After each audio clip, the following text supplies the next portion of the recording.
All right, guys, so let's get going. Good morning on early Saturday. Nice weather here in Toronto. And here's the weather report. I'm just kidding. Okay, so let's go ahead. And um, what we were discussing in last class. So I'll be giving a little. Yeah, so we installed Windows 11 and we joined it to domain. That was for the last class and installed client Outlook app, client app, and Teams app to connect to the Azure Active Directory in the cloud. Those who just joined should be um, following all the labs. And if you have any issues with previous labs, then let me know. Also, go ahead. We were talking about, yeah. So we talked about, if I go further, dynamic users groups last time, and we talked about how to add devices to a group, and then we explored more features. Security group, dynamic query, we gave a query there, and how to add a device to security group. Then you just need to make sure that you add that object ID for the device and how to get the object ID. I showed you that in the last class, so refer to that video. Excuse Um, me, yeah, your screen is very 55%, not 100%. If you see on the yeah. right hand at the This bottom, is a you see slide. the slide. Screen, This is a slide. the slide, I cannot see the Raza, slides. Very, Raza, hello. Thing one, two, three. Okay, listen. Come on, man. Calm down. So this is just a repetition of what I was doing last time. Let me just go ahead from this because last time I showed that. This is bigger one, right? And I haven't started the browser yet, right? So this is a slide. Uh, even so slide cannot see your. I cannot see me. I cannot see the font size. Font size is little. Oh, If you man, can check, you have to purchase a better monitor, man. Bigger monitor. Is that okay? this is good. Can increase from here at the size of screen, but in recording, you should increase your size. Mm-hmm. Raza, hi. After recording, Yeah, I if can I understand. You explained me yeah, that before, but so in the chat, people are saying it's okay, but yeah, it's for you. So only it's you're having issues. Okay, so let me just go ahead and repeat that because okay, we already started late. So how to enable Azure AD Premium 2. So we also enabled, actually, we didn't have to enable the Premium 2 license because we already have E5, and that's the developer account for 3 months. And then we talked about enterprise application. So this is kind of continuation. Now I wanted to move ahead with the next topics as well. But enterprise applications, there is one SAML lab that needed to be done. And yeah, as I was saying that, I was preparing that last night. So, and took some more time today just to finalize the settings so we could really get it done and move ahead. Last batch also, you are from one or two from the last batch. I kept on promising, okay, I will create a SAML lab, and I gave a lot of Microsoft labs to you, but it's better to present that. Okay, so please watch this video. So what is API? No, it's not API, API. So API in our language is, elder sister. So, but this is not elder sister. This is API, Application Programming Interface. And I, sent some videos there. We talked about this croissant. No, not croissant. It's morning. So I'm thinking of breakfast. Anyway, no, this is a SSO that we were talking about. Single sign on. So that is our topic, and I will be now giving you a lab for that. And then I will explain what happened really. I was actually working on Google Cloud, and then I had to switch to Dropbox business. We just need some application prove to that. I just want to show you what are the single sign-on steps. Okay, what is single sign-on again? Okay, anyone else can tell me what is single sign-on in one or two sentences only? Single sign-on is Single sign is a one-time trusted action between the two domains, between the two organizations. that offers what? It offers trusted connectivity. Mhm. It's called Yeah, single okay. sign-on. Trusted connectivity, one thing. Okay, that's one thing. What is the main thing that is offered from single sign-on? Authentication and authorization. Okay, authentication, authorization, trusted connection, both are correct. Can you give me an example? Example. Okay, Fauzi says in the chat, one-time authentication, yes. Vijay says in the chat, AAA. Yeah, guys. Okay, one example. Um, Mhm. Somebody logins at one time, they can access to Yeah. other applications. Like they don't have to log in again for the same application. So exactly. One is okay, trusted connection between the two sides. Second is authentication between the two sides. Single authentication, that is like you don't have to suppose your Azure, this is Salesforce, right? This Azure Active Directories. First it says in the chat, if log into Google, you can log into YouTube. Yeah, exactly. Okay, exactly. So what we're saying here is if your username and password is here in Azure Active Directory, and your company purchased, suppose this application called Salesforce.com, right? Now you don't have to have a username password here and a separate username password here on the other company's site.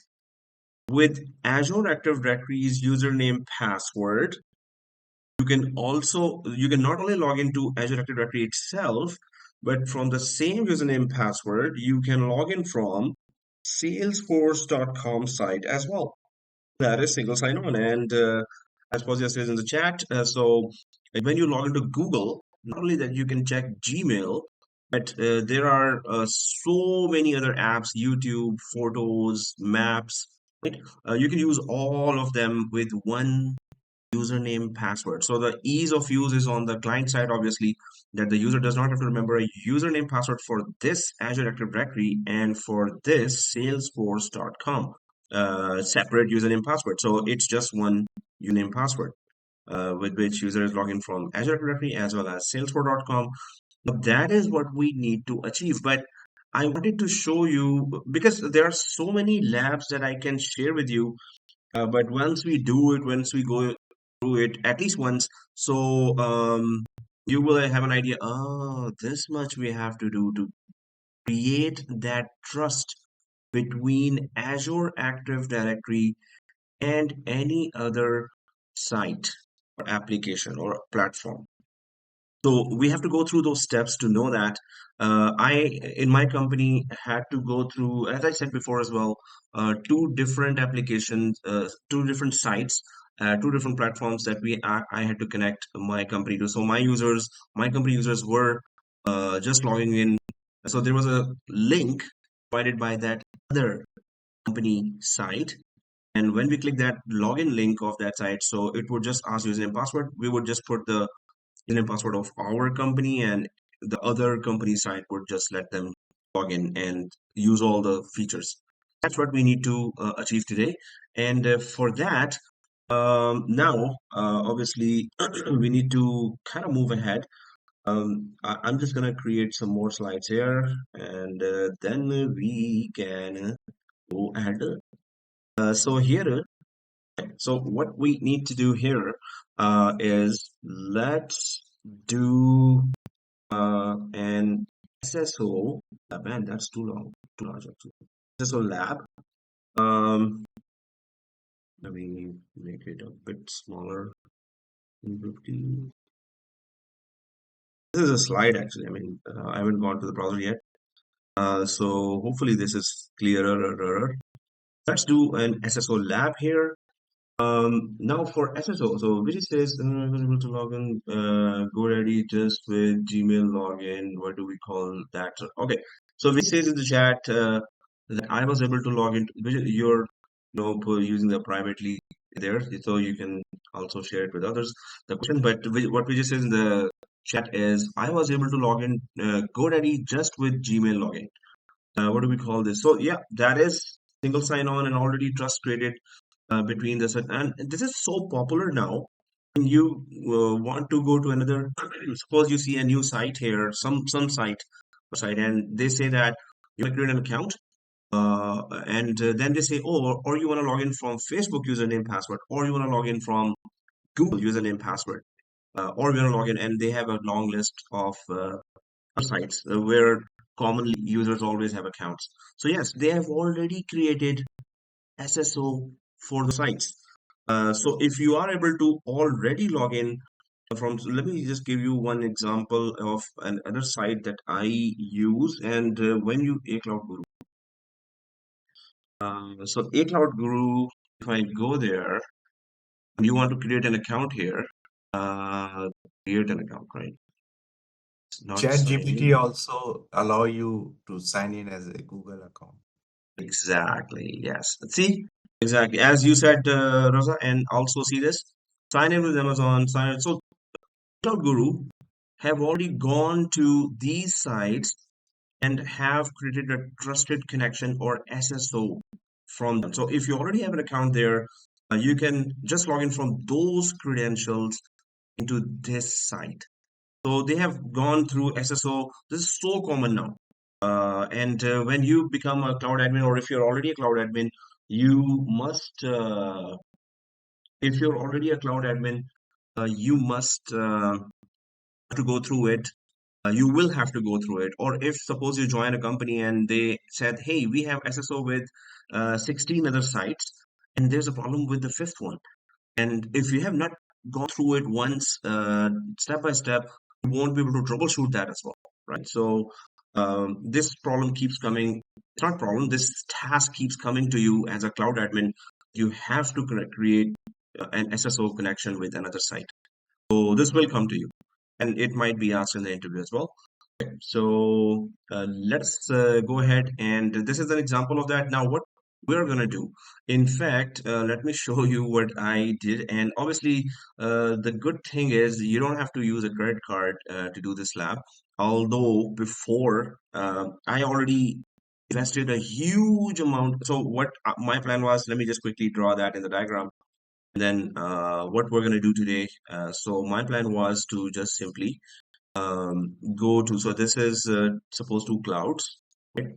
And this is our Azure AD, and this was what I was working on, Google G Suite, or plus Google Cloud. G Suite is just a set of SaaS applications, but Google Cloud is actually the cloud platform, right?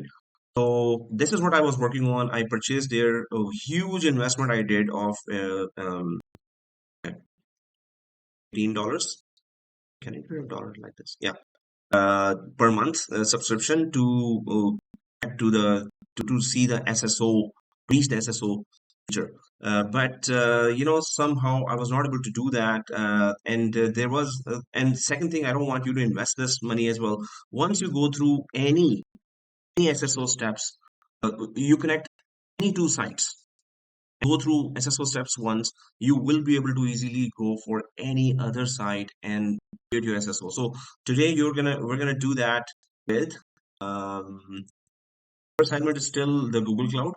I'm gonna send you all the material. Let's see who breaks the bubble and who is the warrior. I will call you a warrior if you have gone after you have gone through one lab with me. I will give you another site SSO. And let's see who's the warrior that really breaks it, breaks the bubble.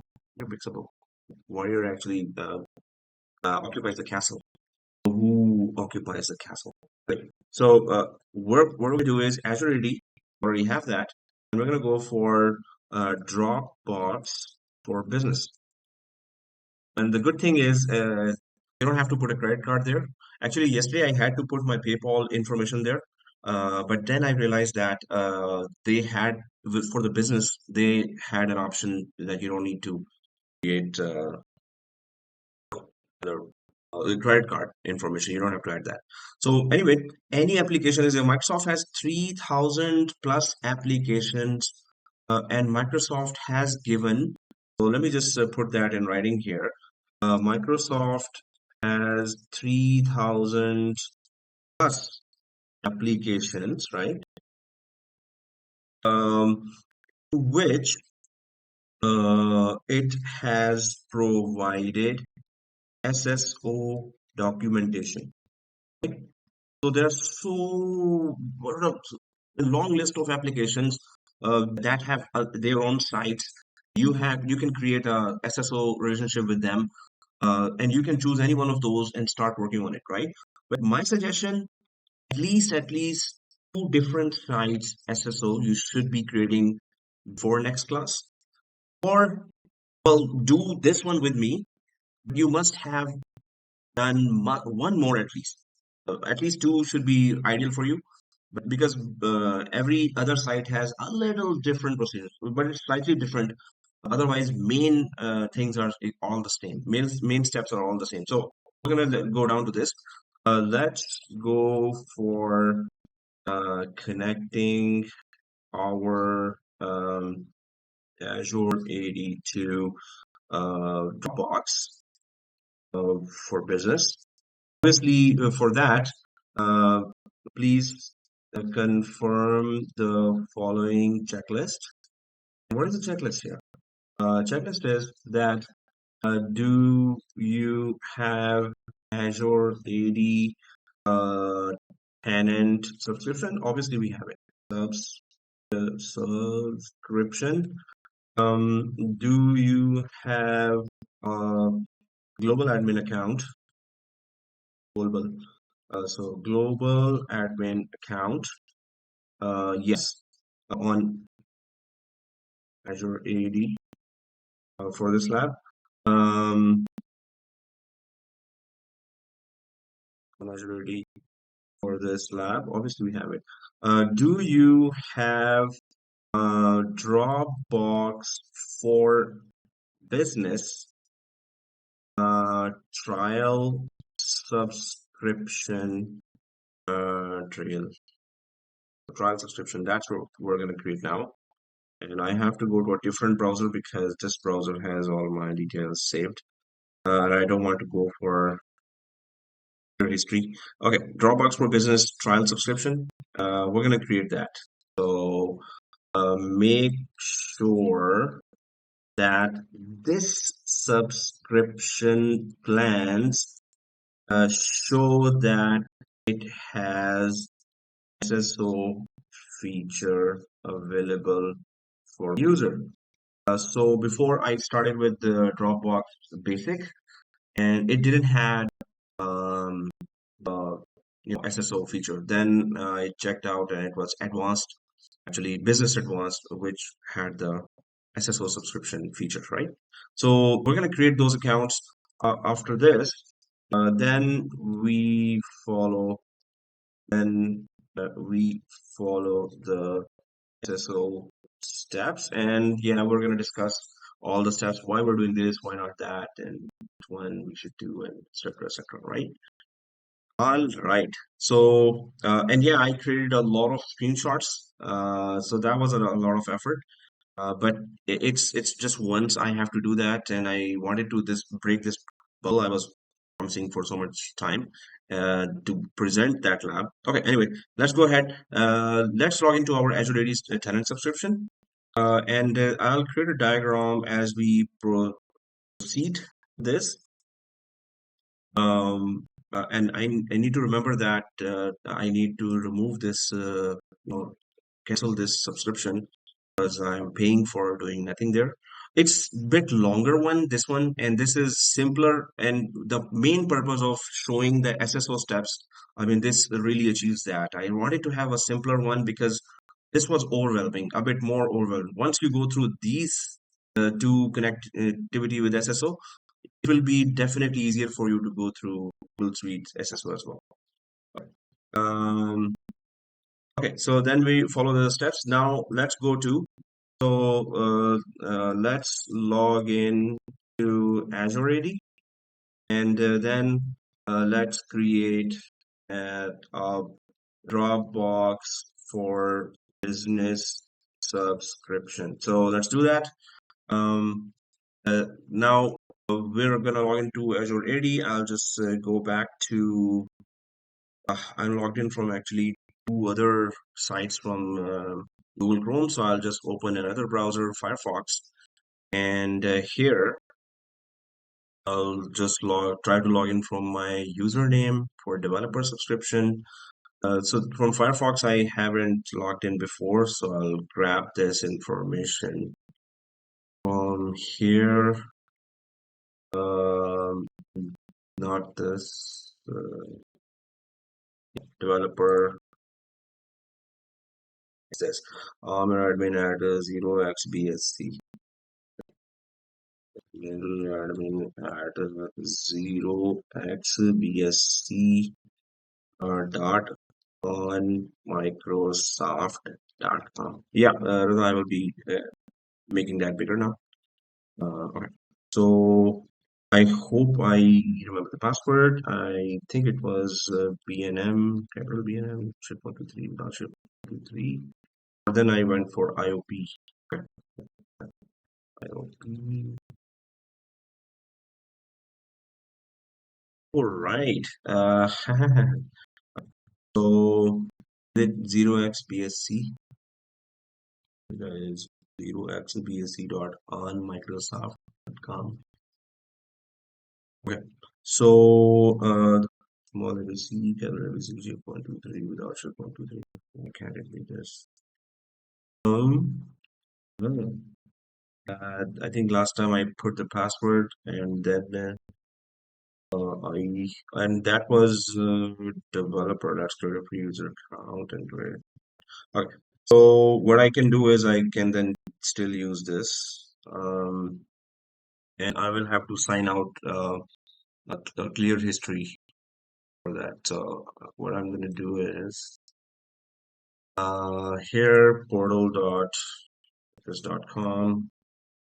Here my browser actually remembers that, so I'll just simply log out from my purchase domain. Oh, actually it is logged in here. Good. So this is one thing, and I'll click the admin. So let's click the admin button. Firstly, we need to go to the headquarters, which is admin center, and this headquarters opened where? Yeah, I'll keep on tracking my domain because I have another domain purchase from which I logged in. So show all, and then where we need to go? Azure Active Directory, right? I'm going to click Azure Active Directory, and it's going to open the Entra, and now it's asking. So Cloud Engineers let me know. I go for 0xBSC. Tell me, hey, weren't you supposed to just remember that? Okay. Okay, I'll have to grab it from the browser, and see that when I do that. And I did not open in private, so it's supposed to remember me. Okay, so I'll just go for,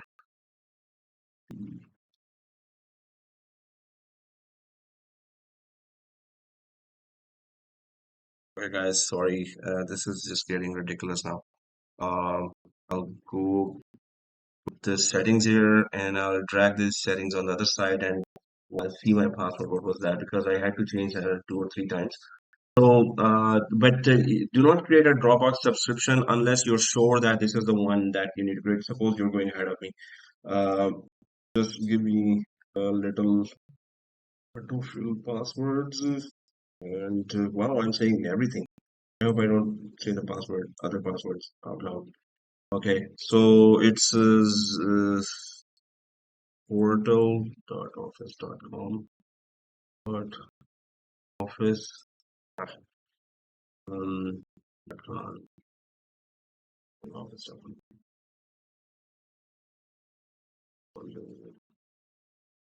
I think you saved in a notebook, I notepad, saved it in a notebook. Okay.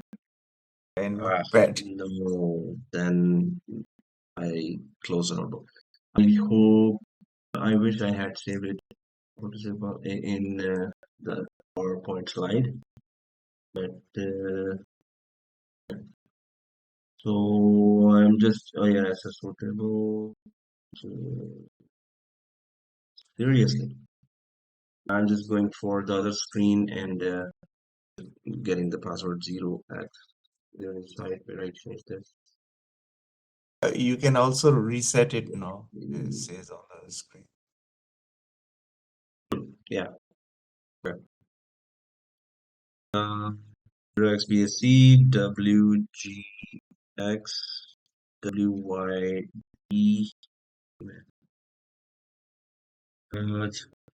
Email me alternate my mobile 647-946. Text 239-228.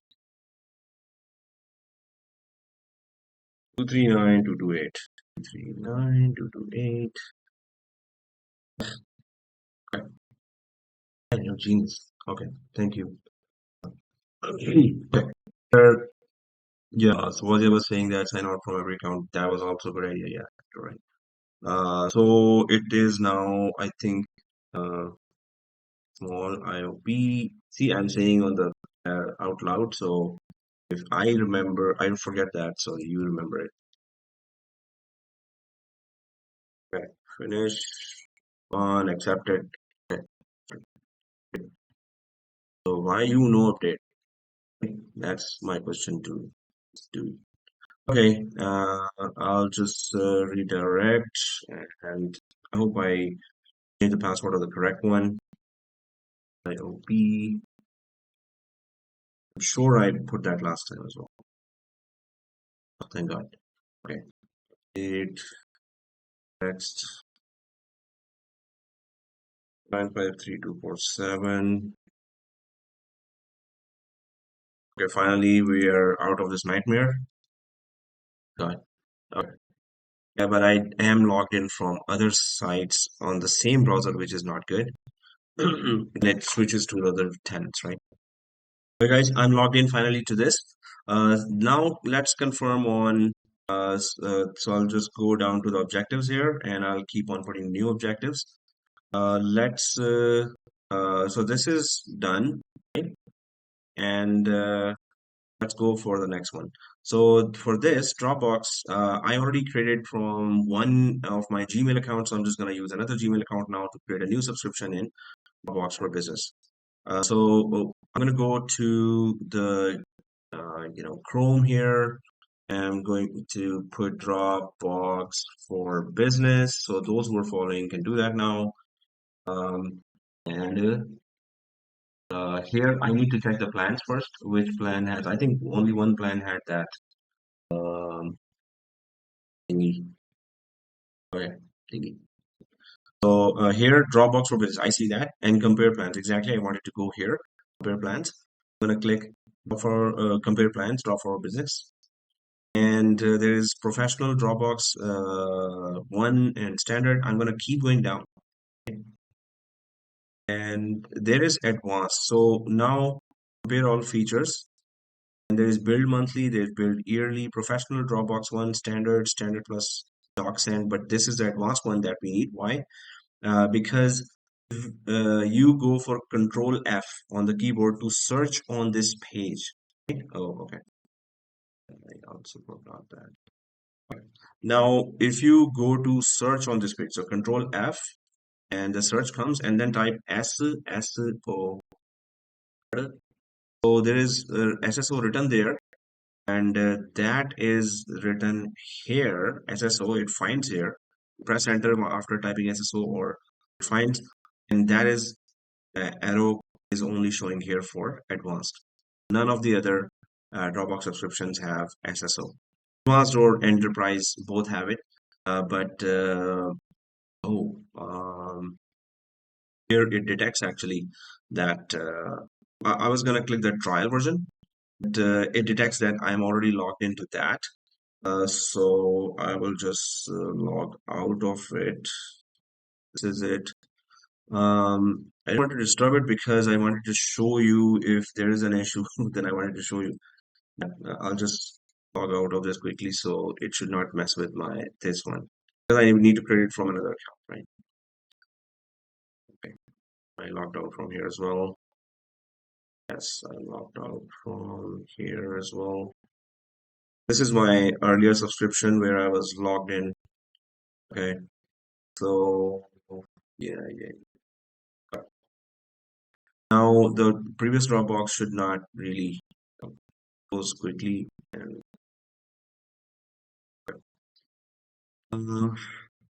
and uh, I'm logged out from that. I'm going to refresh here. So do you see anyone who's following, do you see the free written there? Oh yeah, there you go. Now it shows free as well. Try for free. Yes, Jamin says yes. And yes, Fozia, we should be trying the free one. So this advanced and then try for free. Let's go there. Try for free.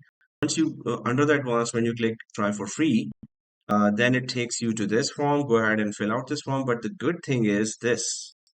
No credit card needed. Yeah. Okay. Anyway, so although here you can sign up from Google as well, and that's what I did instead of filling up form. But let's properly create an account. But yeah, if you have some, either you have already created a Dropbox account before, that same username password can be used here, or you want to log in from some Google account, yes, you can log in from that too, because Dropbox has already SSO with Google, right? So we can use that, but we're going to be creating an SSO between Dropbox for business with Azure AD. That will be all manual steps. So if I go for sign up with Google, I have multiple accounts. Everyone has multiple accounts with Google, or if you don't have accounts with Google, just go ahead and sign up with some email that you can log into. Right? Put that whole thing. Team name. Oh, okay. So Gmail is already there. So I'm gonna just say sign up with Google, and it's gonna pop up some of the accounts. Now I'm gonna go for a totally different account. Before I use this IT guy me, now I'm gonna go for casual class videos just to use this, or you can just fill out the whole thing. And Cloud Engineers Academy, last name, um, okay, Toronto, put anything. And I agree. I hope it is clear to everyone. And if you have different screen, you should just improvise and, or send me a screenshot. Oh, I'm seeing this. So what do I do? You should just know that we are just filling the form, create a new account in Dropbox for Business. Team name, sorry, Jamin says team name. So yeah, team name could be any company name you can put, or any Marvel's team you can put, whatever you want to put, right? So just put anything. Or Samosa team. Hey, that's mine. Just kidding. Okay, create and continue. So I'm gonna create an account with my casual class videos Gmail because I know I can log in from this. Just use that email that you can log into. So it could be Outlook, it could be Live, it could be Yahoo. And now it comes to this team name exactly. So if Jamin hasn't taken this, so Amir's Samosa team. Okay. So Amir's, oh, today I'm gonna purchase the name. It's been 1.5 weeks since I did not have samosa. So Amir's Samosa team. Okay. And yeah, that's my need to do exercise. So I'm responsible to team, and then Canada, yeah, advanced. Make sure it is advanced, right? And that's it. It's pretty simple, right? So I agree to the Dropbox for Teams agreement, and that's it. Start free trial, but does it say anything about team? If you'd like to use different, no, no. You can change admin account now. So nothing technical that we need to know. So start free trial. I'm just gonna click that.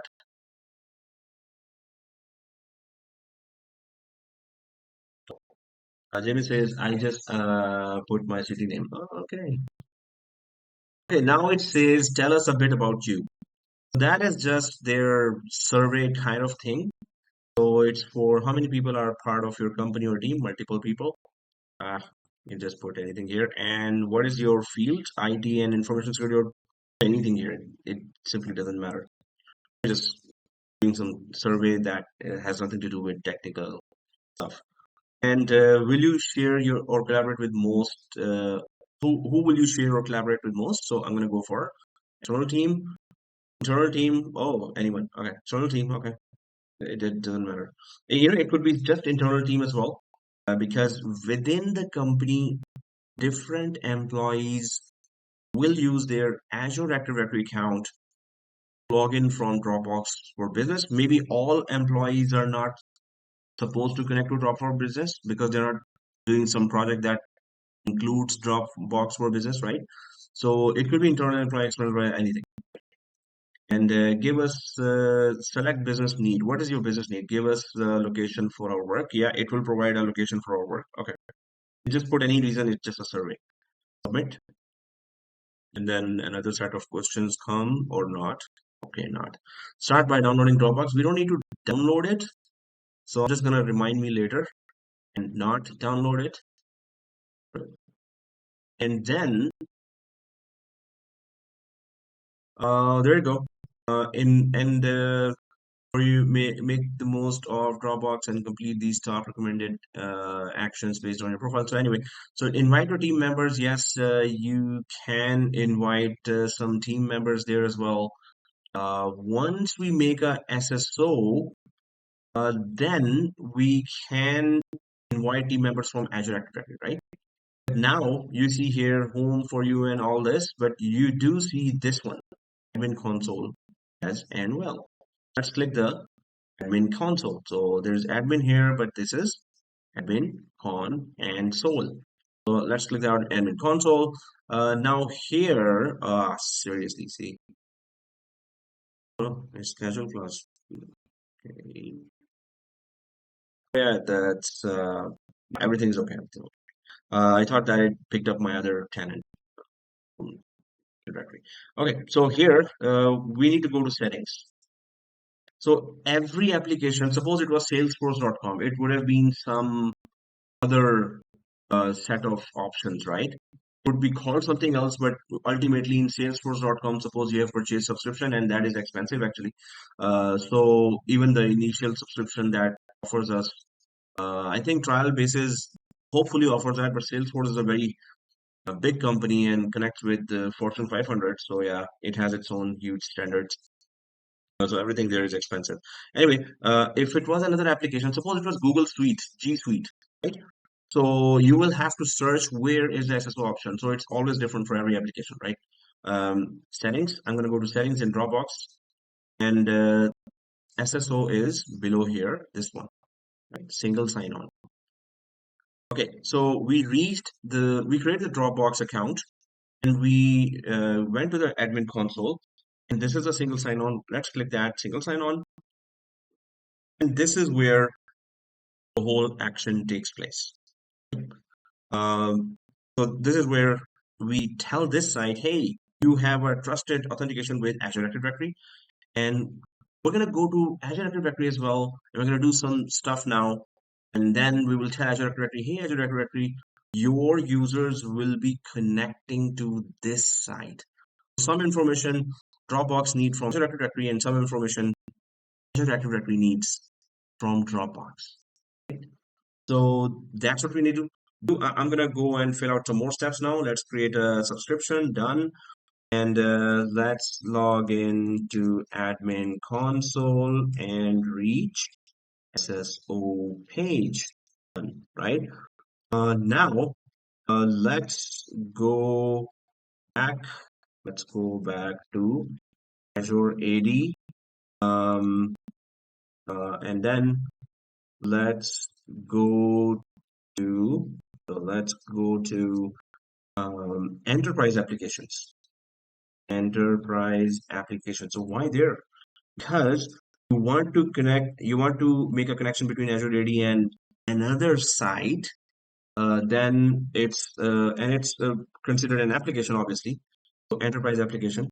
Let's go to enterprise applications, and then we click create new application. So we will be actually adding Dropbox link to Azure Active Directory, and then we're gonna link that Dropbox. So if we go back to the diagram here, okay, this one.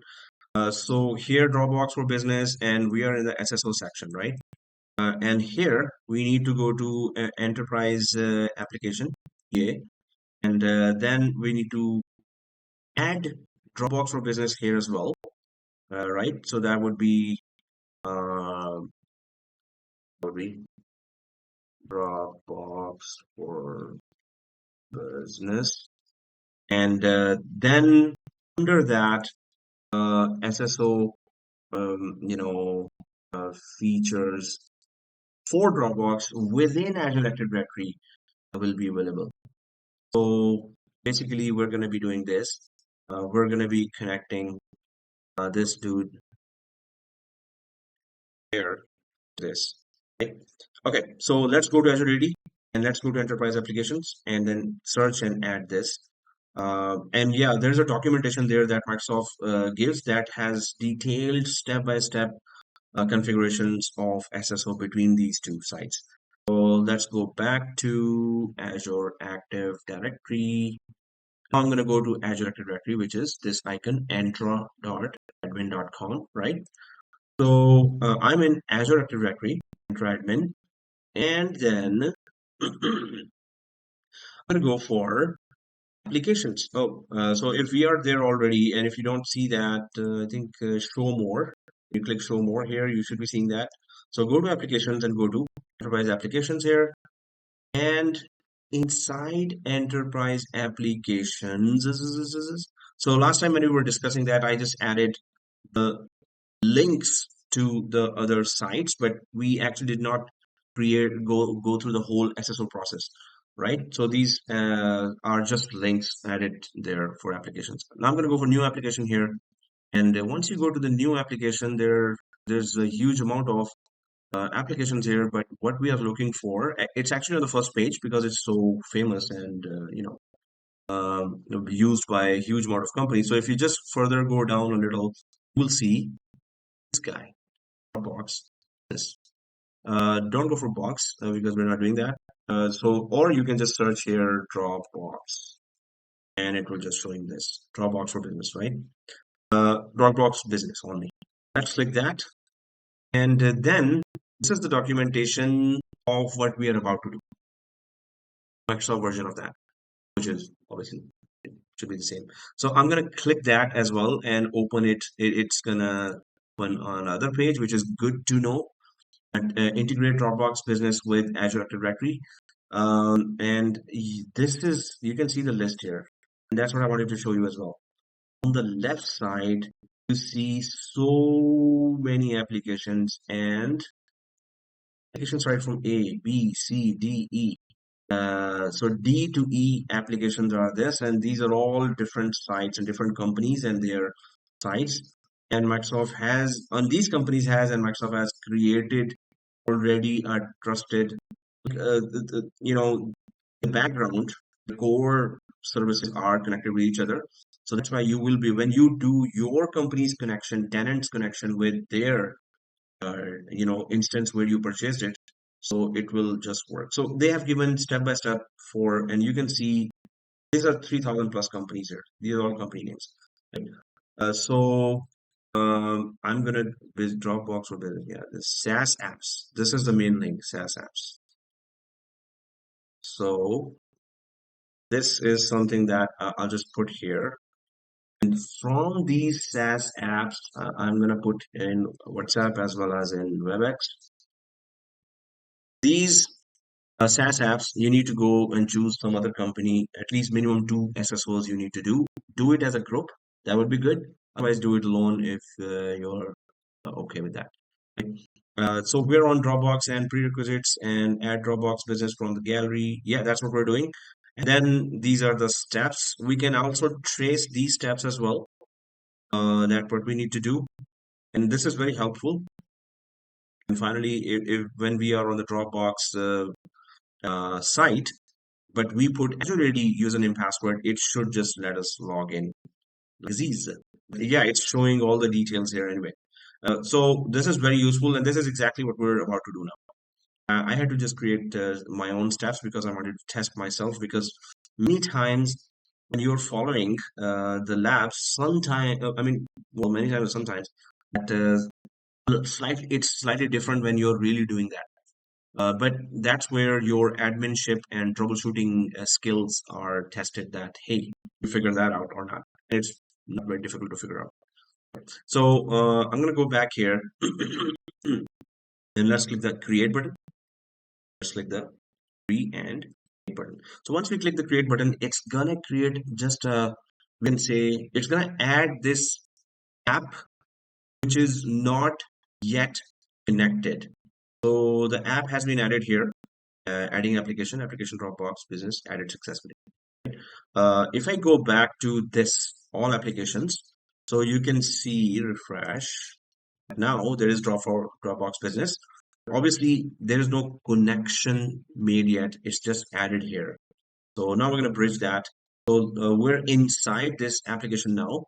You can see overview where name, application ID, object ID. This is very useful that we're going to be using now. What we can do is there's assign users and groups, and there are steps they have given, and this is very useful. First, we assign users and groups. Oh, why? So we pretend that some of our Active Directory users want to use Dropbox. So we're going to add only those users. Now, I have in my company an application which is a ticketing application, right? And well, yeah, its name is Topdesk. We purchased subscription of Topdesk, and this is a ticketing application, ITSM and ESM solution. It has huge more features actually. So whenever there's a new employee that comes in our company, so we have created a security group. So I connected my Azure Active Directory, company Azure Active Directory, to this by following the SSO documentation of this company provided by this support. Then whenever a new employee comes, obviously every employee's account has to be inside this ticketing side, so the employees can create a ticket if they have a problem. And I and another junior administrator, my junior administrator, he and I together resolve all the tickets. Okay? So when the employee comes, we put that employee in a specific security group in Azure Active Directory, and then we come here to Topdesk and we just go to a specific SSO area, click refresh, and it picks up all the new users in Azure Active Directory, and those users appear here because we have a SSO between Azure Active Directory and Topdesk. Right, so that's just an example of that all employees have to be using this Topdesk application. So that's why all employees are there. You don't have to add for Dropbox all employees. Suppose there's a project going on and only 2 or 3 employees need to have access, or maybe 20 or 30 out of 10,000 access. So you can go for that. Assign users and groups. I'm going to click that. Assign users and groups. So in overview, I clicked assign users and groups. Excuse me. And then I'm going to go for add user. And here, users and groups. So I'm going to click none selected because I need to add some users. I'm going to click or add the currently logged in user. And other than that, I'm going to add some more users as well, random users. I have a global admin here. Remember that we created a GA global admin here. So I'm going to click that.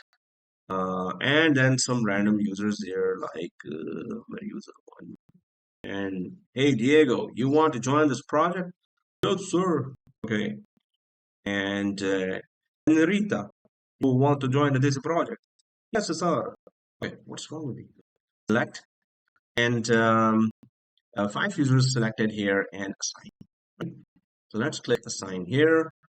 Now, these users later need to be invited to that team that we created in the Dropbox when we were creating a new subscription in Dropbox, right? But first, let's connect Dropbox with Azure Active Directory. So what are the steps? The users, first thing is add users. Okay, we get that. Now I'm going to go back to overview. because it was giving us step by step how to connect this Azure Active Directory to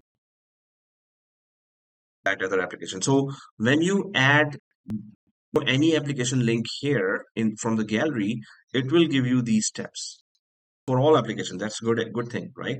If I go back to just to show you enterprise application, Cisco WebEx is there, right? I haven't did a SSO for that. So if I go inside Cisco WebEx overview, and it also gives me all those 5 steps. So all applications you add here, the 3000 applications, any one of those, all have these steps. So this is very good. I'm going to go back to my Dropbox business, and here, first thing done. Now this is the main area here. Sub single sign-on. So let's get started here. And we talked about, so disable, obviously we're not here to disable, but yes, suppose we have created that, and at certain time, maybe there's some bug in the application and you want to disable connectivity from Azure Active Directory to Dropbox. So you can also disable from Azure Active Directory side, and no accounts will sync or no authentication will happen.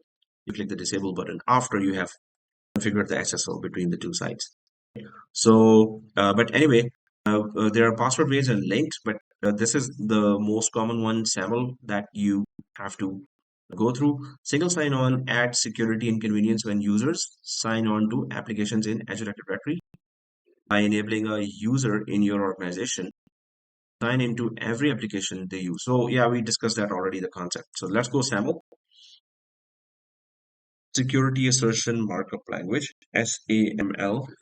Security Assertion Markup Language. If I go for SAML only and write that here, SAML is an open standard used for authentication based upon the extensible XML, extensible markup language format. Web applications use SAML to transfer what? Transfer authentication data. That, what's your username? Which domain you belong to? Which tenant you belong to? What is your application ID? What is your object ID? So it would ask specific identification questions there, right? So SAML to transfer authentication data between two parties. And it transfers that in a very secure encrypted way. So the identity provider, obviously, uh, identity provider could be Azure Active Directory, could be Google Cloud, could be Amazon Web Services, and the service provider. So service provider is okay. There are two terminologies. I'm going to quickly ask you now, who is the IDP and who is the SP? Remember, IDP is identity provider, SP is service provider. If I quickly go to the diagram, who is the IDP and who is the SP? You can tell me. Uh, Dropbox is a service provider, Yeah. and Okay. ID provider is Azure. Exactly. Yes. And we just says IDP Azure, SP is Dropbox. Exactly. Both of you are correct. So who is the IDP? We will then go for terminology here. When you are talking in the interview, if you use terminology, they will be really impressed with you, right? So IDP is identity provider, and SP is a service provider. The service provider. Oops. Sir, can you explain what are the features and benefits of using Dropbox? Because I heard Dropbox mostly used for their mail purpose. Well, Dropbox is used for uploading files and folders. It's very secure, it's scalable, highly available.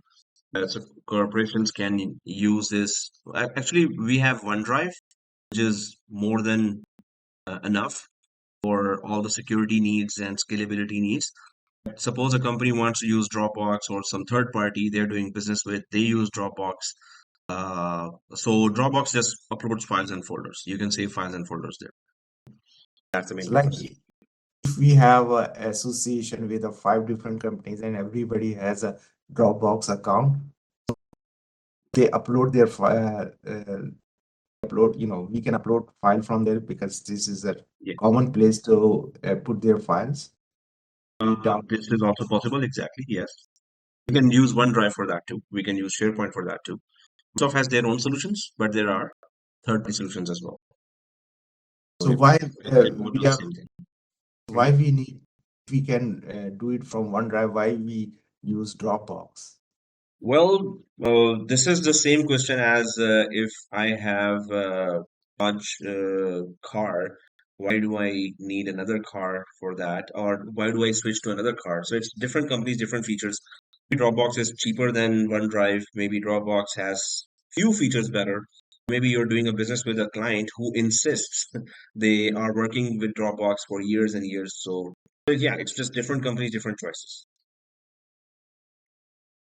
ONK. So this is a common place for every the one you have associated with the SSO, and so everybody drop their files there, and whoever needed, this is a common place to pick up the file Yeah, from. if from suppose five companies are working there and one, two, three, three companies are working there and they all have accounts in this, so yes, they can make it a common place as well.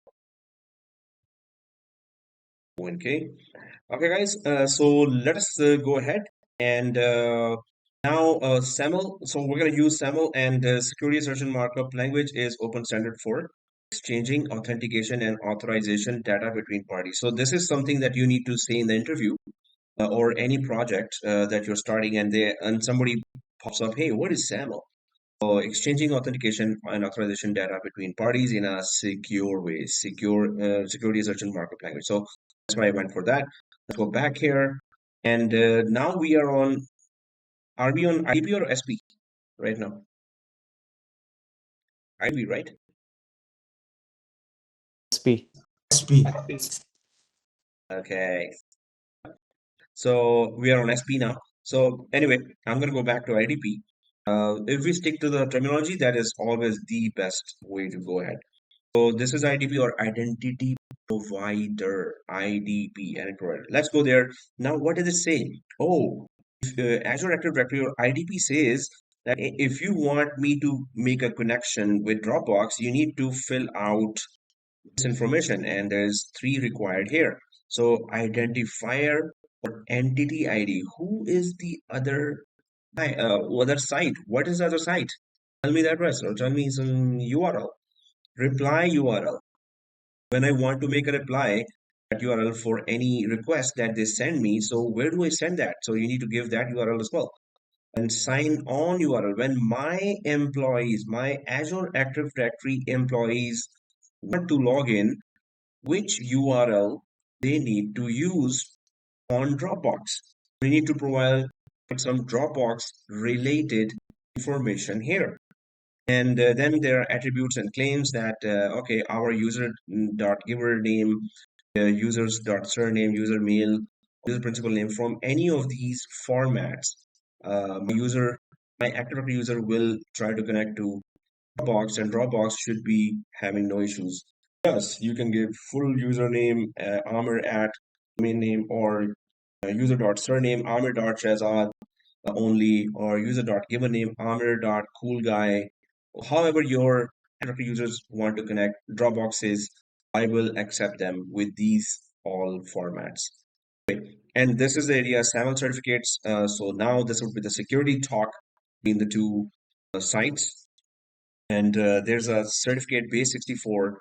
The certificate just means that um, Active Directory is providing a certificate, security certificate to Dropbox. Hey, Dropbox, if users are coming from me, then yes, this is the security certificate I'm giving, and some information here, the certificate should be there in the user's authentication request as well. So I'm giving you a certificate having, well, this is my tenant ID, this is my domain name here, this is my tenant ID, and this is my that ID and this ID. When I say tenant ID, so you should know what do I mean by that. If I go to overview, this is the application related application ID, object ID. So there are some unique identifiers that will be in the certificate. When let me go to the diagram. When the user, so user John, right? User John is trying to connect. So user John, when is trying to connect and making a request, the user John will be showing username, password information, and some tenant information there. So Dropbox will have a security certificate that will have certain critical identifying information already there, like tenant ID of the Active Directory. Oh, wait, this Active Directory you're coming from, because there are thousands of companies with their Active Directory tenant. So which exact Active Directory tenant are you coming from, John? So there will be some specific ID that certificate will have, and that tenant ID and application ID and other ID information will be there when John is requesting to connect to Dropbox. Dropbox will check that certificate. Oh yeah, it's the same tenant ID. Yeah, and John. Yeah, okay, confirm. And it also sends a request. Hey, is John your guy? People say, yes, yes, yes, this is our guy. Let him in. Thank you. Okay. I'll cross check from your certificate provided. Your provided certificate, yes. John's request has certain information that I wanted, and it is there. So I'm gonna let John log in from a box. So when I say tenant ID again and again, so let me just go to overview and Azure Active Directory, and this is our tenant ID, right? So tenant ID, right? But there are many types of identifications that other side would want, and that's what is provided here. Okay, I'm going inside the SAML, and let's start that configuration of or connectivity between the two sites. Right. So what do we do here first? I'm going to click the edit button here. Read the configuration guide for help integrating Dropbox business. They have configuration guide shown there. I think I have opened that document already here somewhere. Yeah, this one. Tutorial integrate Dropbox business with Azure AD. This also gives accurate information. If I click configuration, is this taking me to the same? Yeah, it's the same. It's the same document again. I'll just close that because I already opened it. Now I'm going to click edit. Once I click edit, so it shows here the unique identity that identifies your application to Azure Active Directory. This value must be unique across all applications in your Azure Active Directory tenant. Default identifier will be audience of the SAML response for IDP initiated SSO. So IDP is this, it initiates the SSO. Hey, Dropbox, I'm connecting to you through SSO now. So anyway, it says that, okay, what's the site name? Our site name is dropbox.com. Is it? Sure. Do we go to this site? I'm just going to select that, and I'm going to click on a new link and put that. And it takes me to, yes, dropbox.com. So yes, the link is correct. And sometimes it's just that, in Azure Active Directory, it could be the old site name, and maybe they have actually changed the domain name slightly or totally.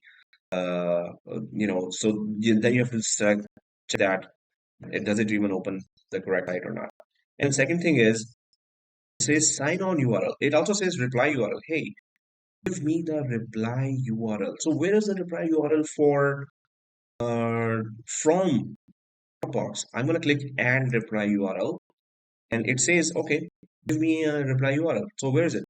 I'm gonna go to Dropbox here, which is already open, right? And is there SSO sign in URL is this, and identity provider sign out URL is this, identity provider sign in URL is this. So where is the reply URL? So I'm just gonna go ahead and see and make sure. Let me show you what I'm looking on the other side. The other side is this, and this is a lot of hard work.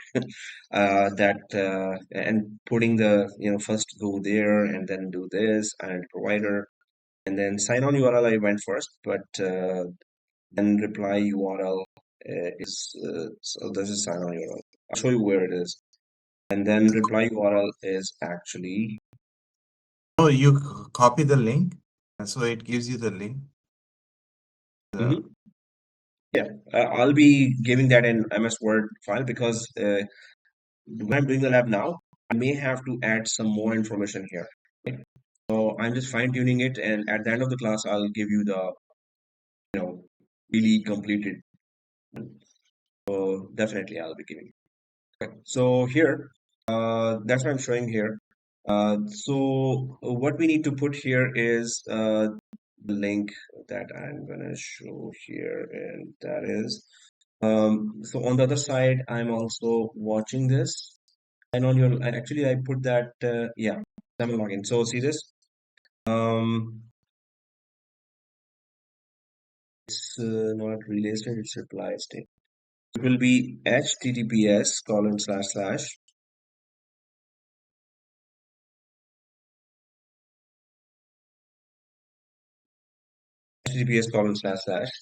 www.dropbox.com slash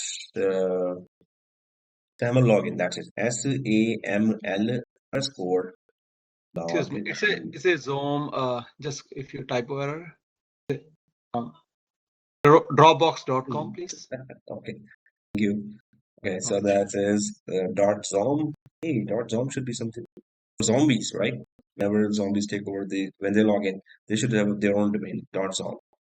Oh, just kidding. Okay, so yeah, spelling should be correct, otherwise it won't work. Okay, SAML underscore login. Now, reply URL. So these are just the URLs that you will get from the site as well. I got it from documentation, and the documentation is also there. Well, in fact, you know what? Let's just make that documentation more credible. Actually, it's the most crediblest documentation. It's from Microsoft itself. So I'm going to go to the documentation and simply go to that where they are putting the URLs there. And exactly that page just to show that how much in detail they have on as well the Microsoft side. Oh, good. Okay. So sign on URL is, yeah, they do explain that what exactly is the URL. They are not showing that. They do say that where do you go to pick it up. I just wanted to check if they have filled one. Yeah, this is it. Sign on URL and reply URL. Yeah, there you go. Correct. The credibility I just wanted to show there. Exactly this is what we wrote here. Reply URL. Right? So yes, this document very obviously it's supposed to be credible. I mean, otherwise, who would we rely on? Okay. So this, then we're gonna if I switch back now, so we are correct so far that we put identifier. Yes, this is a site. Reply URL is this. And then sign on URL. So our users will be signing in. So where's that URL? This is now I'm going to go to Dropbox here. And then, so IDP is asking sign on URL. I'm going to go to the SP, service provider. I'm going to go to sign. It says here sign in URL, but it's the same thing. I'm going to click only copy link. It will copy it in the clipboard and then, yeah, URL copied.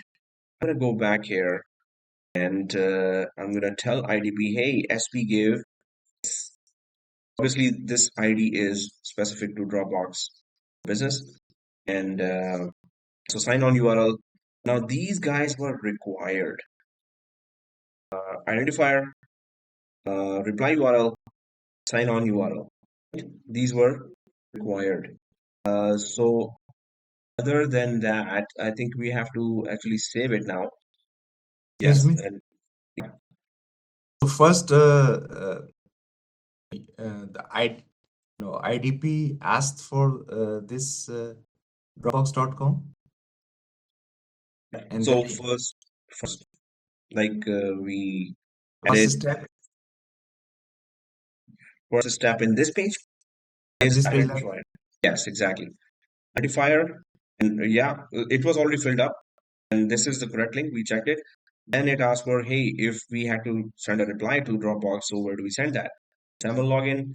And when our user needs to actually log into the Dropbox, then what is the actual link? So we give that to.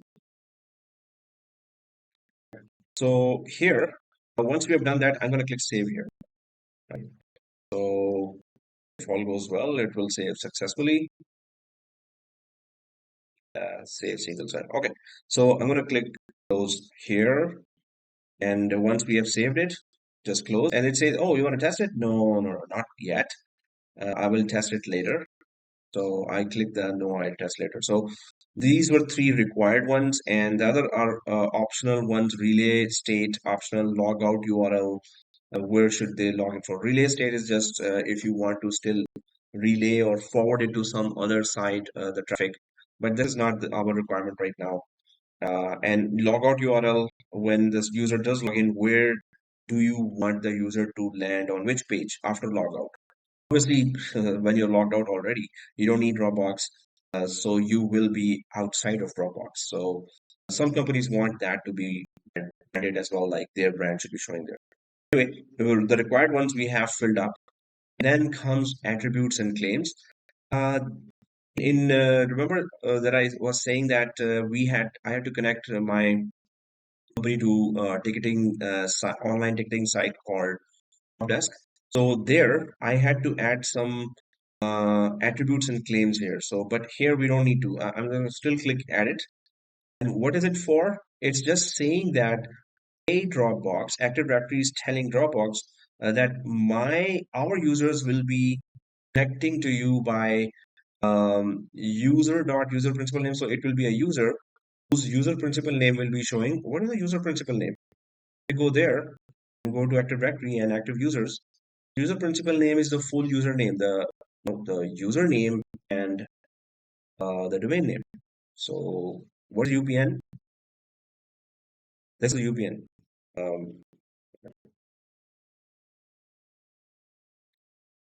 So UPN is this full username, right? So username at domain name. Now, when I go back here, so attributes and claims just says that, hey, Dropbox, my users will connect to you showing their username, so please accept that. Dropbox says, yes, sir, no problem. And or they will connect with just surname, or they will connect with mail, which is username at the domain name as well, or just an email address. So if they connect by any of those, then yes, please accept that. And the Dropbox is, yes, sir, why not? It's not sir. Their Dropbox is a separated brand company and Microsoft is separate. So yes, they will say. So we don't need to change anything here because these are the common ways the users connect or log in. Oh, I just went out. SAML. Okay, and if I go further now, SAML certificates here. So token signing certificate, the certificate always have information about um, you know, the identification secret. All the identifiers are added to the certificate, showing that yes, this certificate is you can trust this company with this certificate. So I'm going to download the certificate base 64, which is commonly a format that is accepted by all the other sites. Certificate raw would have information in another format that if the other site wants, oh, I want the certificate in raw format. So you can just put that, or a federation metadata XML. This is if you have on-premises, suppose you have a Toronto branch and from there you want to connect with Active Directory Federation services.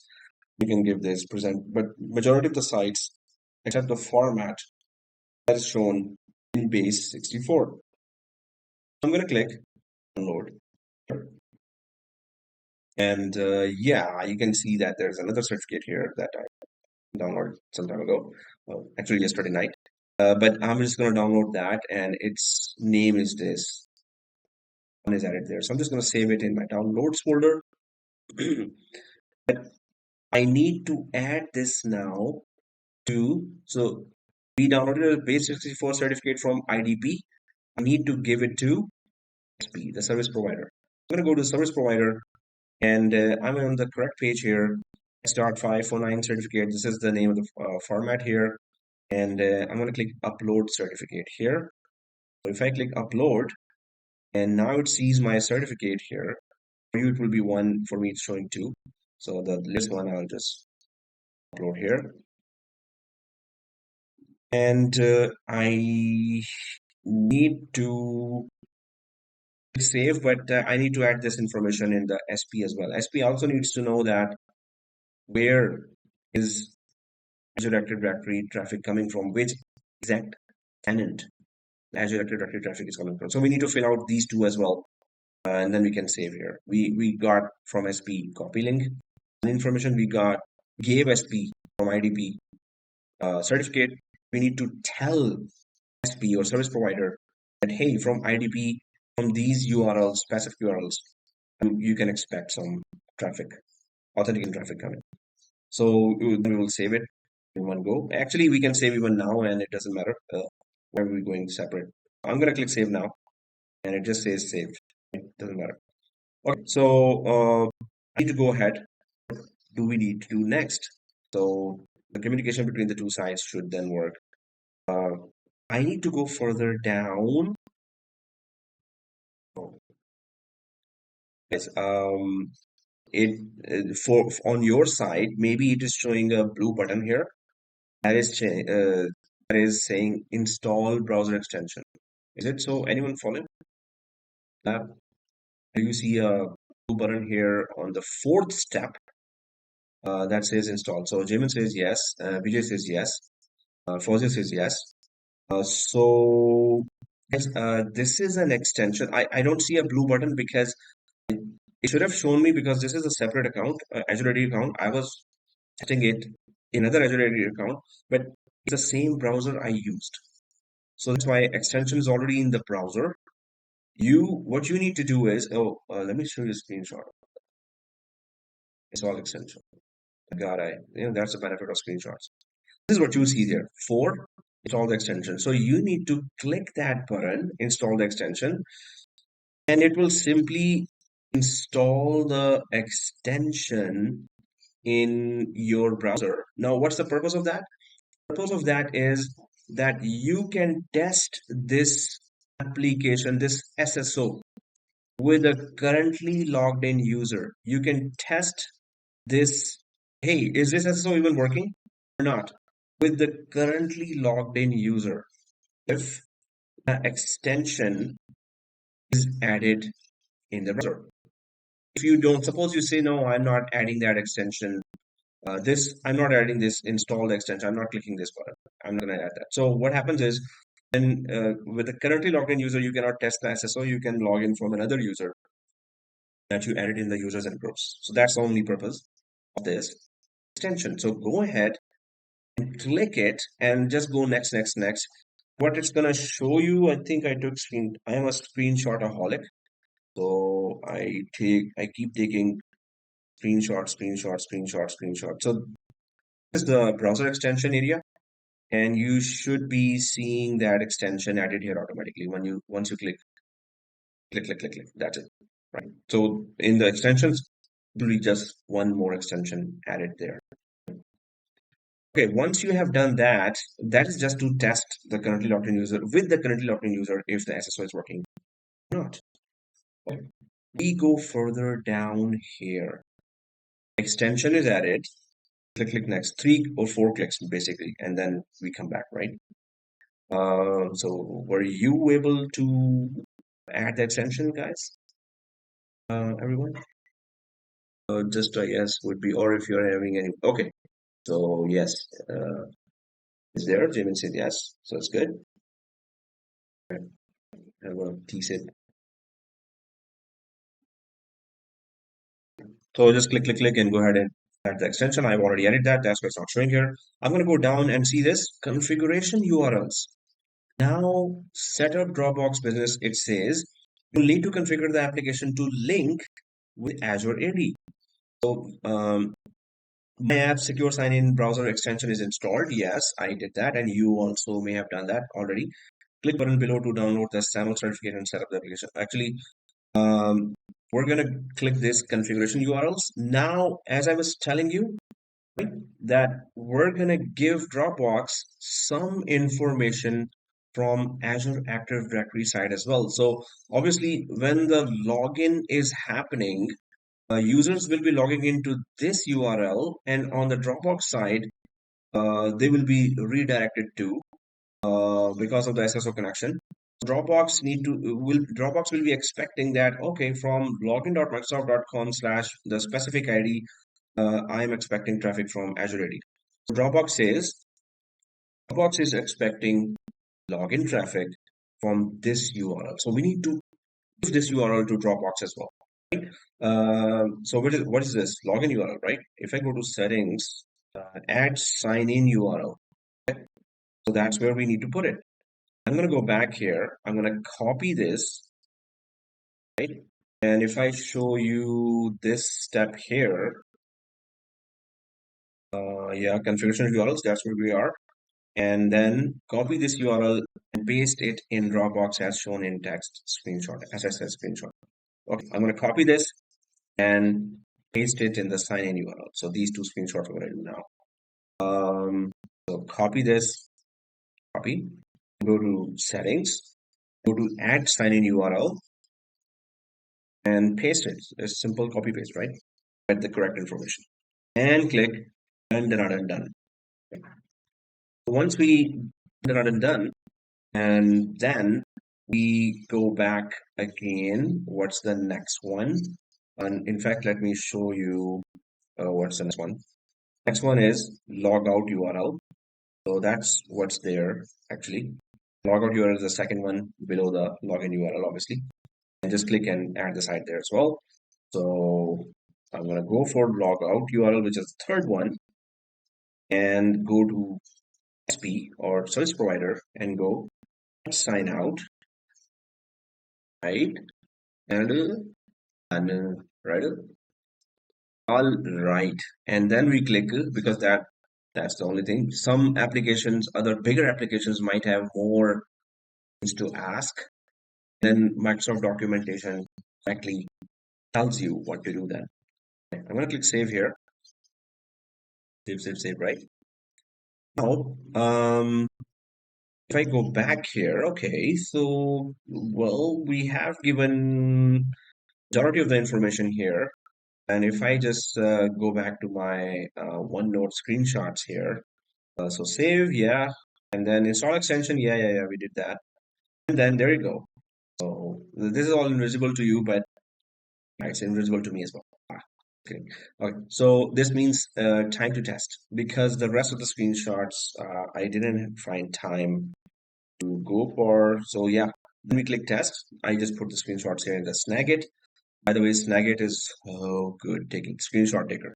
If you have any other good screenshot taker, let me know. That's all know. Anyway, so let's test it. So how do we test it? Let's click test. And so sign in as current user. Current user is this admin.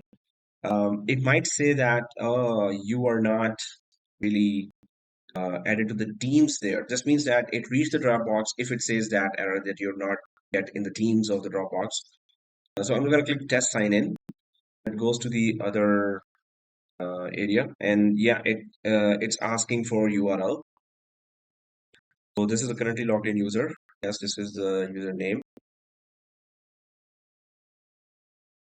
Okay, it's asking again the username. And we are on single sign-on screen of Dropbox. Okay, so here, so and it's the yes, exactly. This is the account Dropbox. Correctly, we are going there. Continue. And yes, I didn't have to put a username password here, but it does say you aren't a member of this team. That is when you have successfully signed into the Dropbox, then the internal functions of the Dropbox pop up that, hey, okay, your SSO worked, you logged in successfully with your Active Directory username password to Dropbox, but you're not part of the Dropbox team. So this means that that error is, yeah, it's like a secondary thing when we are successfully logged in right now. The SSO. Azure Active Directory username password we used here. Hey, but mine was showing like this, like test sign in. Says you're not a member of a team. Yeah. Oh, but it can't log in. And Jamin says Can't log in. Okay, I'm gonna go for another sign in as someone else. Sign in as someone else. I'm gonna go for requires browser extension. Oh, hopefully the extension is installed successfully. So I'm gonna go for test sign in here. As someone else, but I need to now provide the username password. Remember that we added different people there. So I will right click and duplicate this. And I'm logging in from Active Directory again, but I need to grab the username password of another Active Directory user that I added in the users and groups of Dropbox. Who else did I add in the users and groups? This is another tab I'm checking. Okay, I added Diego. Okay, so why don't I just grab the username password of Diego? Diego is added in Dropbox, right? I'll go to Dropbox, Diego's user account. Yes, sir. Okay. I need his username, user principal name. I'll copy it here. And then I need reset password. I need his password, obviously. This password is temporary, obviously. So as soon as he logs in, I have to give him a new password. I have to change his password, right? So I'll just enter will be, right? So username password is here now. And there's login as someone else, right? SAML request. So I need to log in as other dude who's added to this application. Username,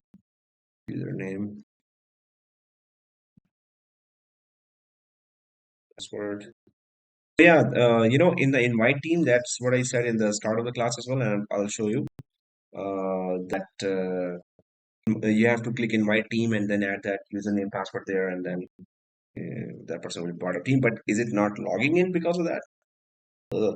Okay. So yeah, because I reset password, so that's something IOP small, IOP capital, shift 123 without shift 123.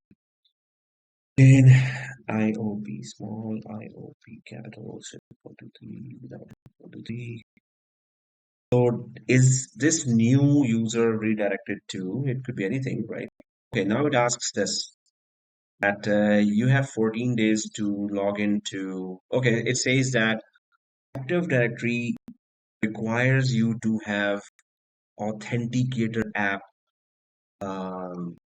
configured for your account. You have 14 days until this is required. Use a different account, learn more about it. Ask me later. Okay, I'll just go ask later. Let me just log in now. And I will configure authenticator or MFA later, right? So ask me later more. Oh no, it insists that you need to have multi-factor authentication or MFA, right? Next.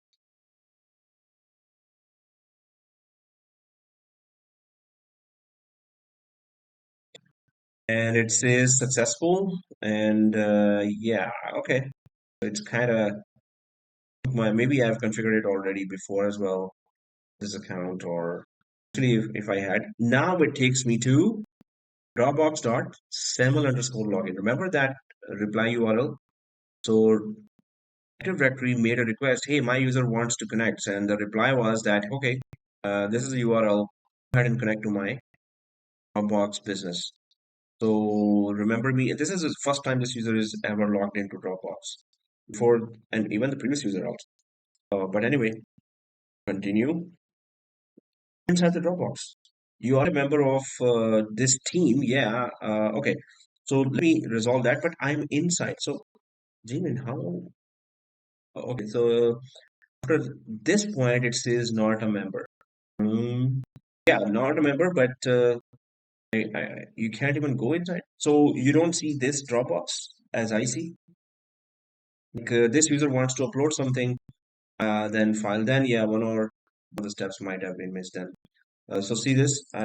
This user is now uploading some file there. So I'm inside Dropbox as an Active Directory user. I'm actually using the Dropbox now. Yeah, I tried it, but it still shows the same problem. with any user. Hmm. So then D should would be required. Okay. So at least it should land inside Dropbox. At least it should land inside. So Jay, Fozia, you were able to land inside because that right to Teams. Okay, yeah. Let me just do that too. But if you must be inside the Dropbox, that's good enough for the SSO to be proven that it is okay. Then it's all later is fine tuning. Where's the team? Create. There was a team that was showing there for Cloud Engineers Academy, right? So if I go to admin console, this user is actually not admin. Yeah, and then invite members, right? This is the invite members. You go to the admin console. In the invite members, you have to just put the username password. I mean not the password, the username only. Uh, Let me go there. Okay, so okay, so Fozia is able to successfully log into Dropbox. So you have to land inside the Dropbox for the SSO to work. The rest is just Dropbox side fine tuning, like invite team members, and this is a team. So, but Fozia, did you even get that not a member of team pop up as well? Or not? And okay, then also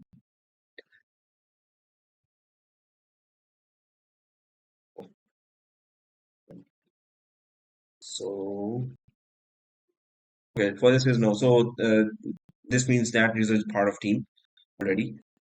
So if I go to now, I mean, you can share your screen and we can check your this information. Yeah, SAML information, right? Whole SAML information we can quickly check. Otherwise, we can do some. Um, Okay, I'll just try one more time if I can able to. Otherwise, yeah. Now this video is recorded, and guys, repeat this lab again with totally different two users. And the Yeah, good thing is, yeah, you're saying. I'll share my screen. Still shows the same problem. Mm-hmm. Where you share screen? Let me. Oh.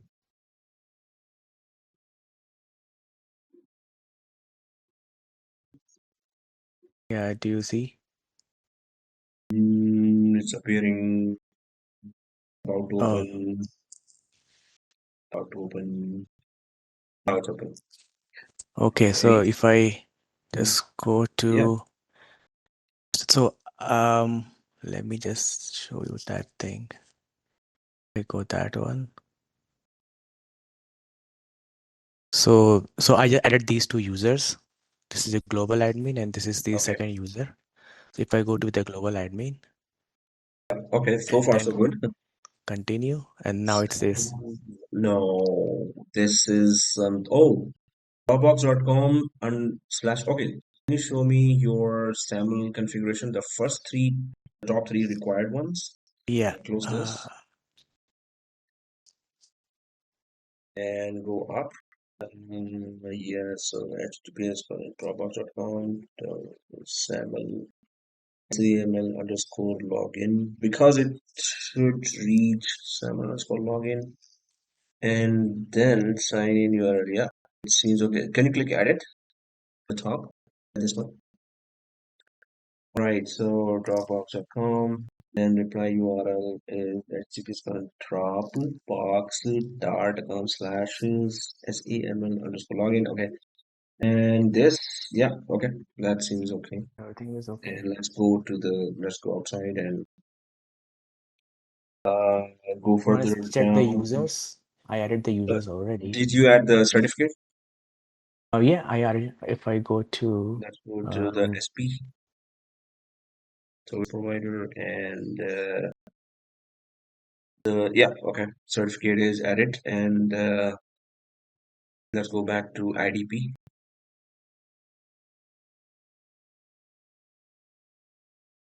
Okay, and and yeah, go back if to the I SAML configurations. Yeah. go to users, I still Mhm. have these two users. Okay, Mark Patel and Patel Jamin. Okay. And let's go to the SAML configuration again. Overview and Okay. SAML.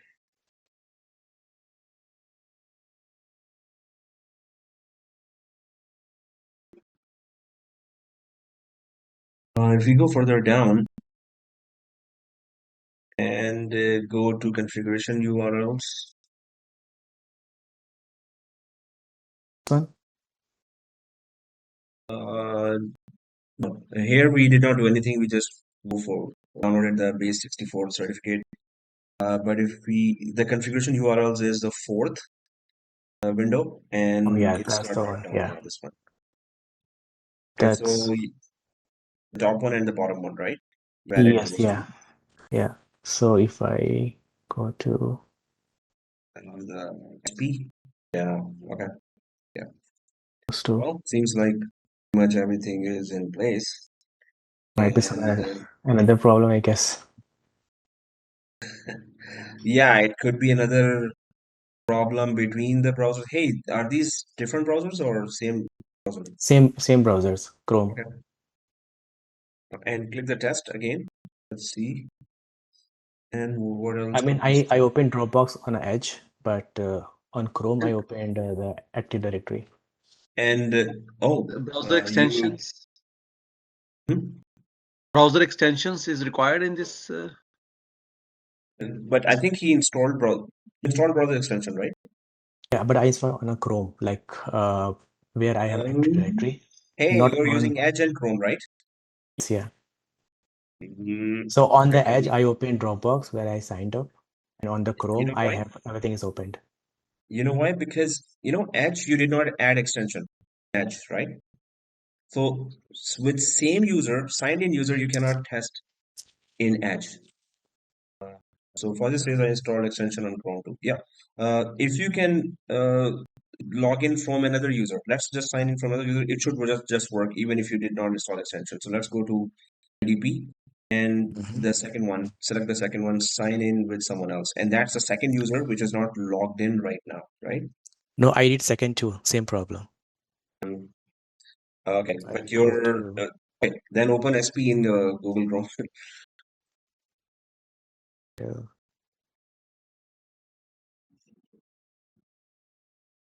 have to use the new domain, custom domain, right? Over here. Which is okay if that's exactly how the users do. If you wear it, then it's okay. Yeah. And next,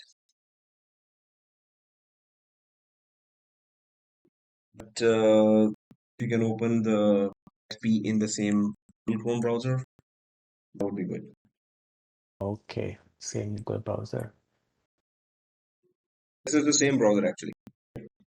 No. This is Edge. SPI opened in Edge. So SP is on. Okay, extension so was here is installed in Chrome, Chrome. right? Yes, So yeah, in try the Active to Directory. just copy the URL in Chrome for box and then try.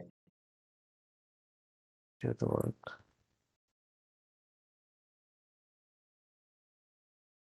So that's there's a keep it simple rule. Yeah, yes. So you can just open that. So don't use Edge at all. Only use Chrome. Okay. Then put the SP there, put the IDP in the same browser, and then try again. Okay, so oh, But you can just open the same account in Chrome. That's all. yeah, Dropbox. I already opened it Okay. in Chrome. And this Yeah, is Chrome so now, right? yes, yeah, this Yeah, is this is Chrome. Chrome. Okay. In Chrome, you go to settings and SSO. Where was so Is hey, where's SSO? Come on, man. Or maybe that did it switch to some other user? um, Oh, this is my user. this is the like the admin user, right? That's why you're in admin console, yeah.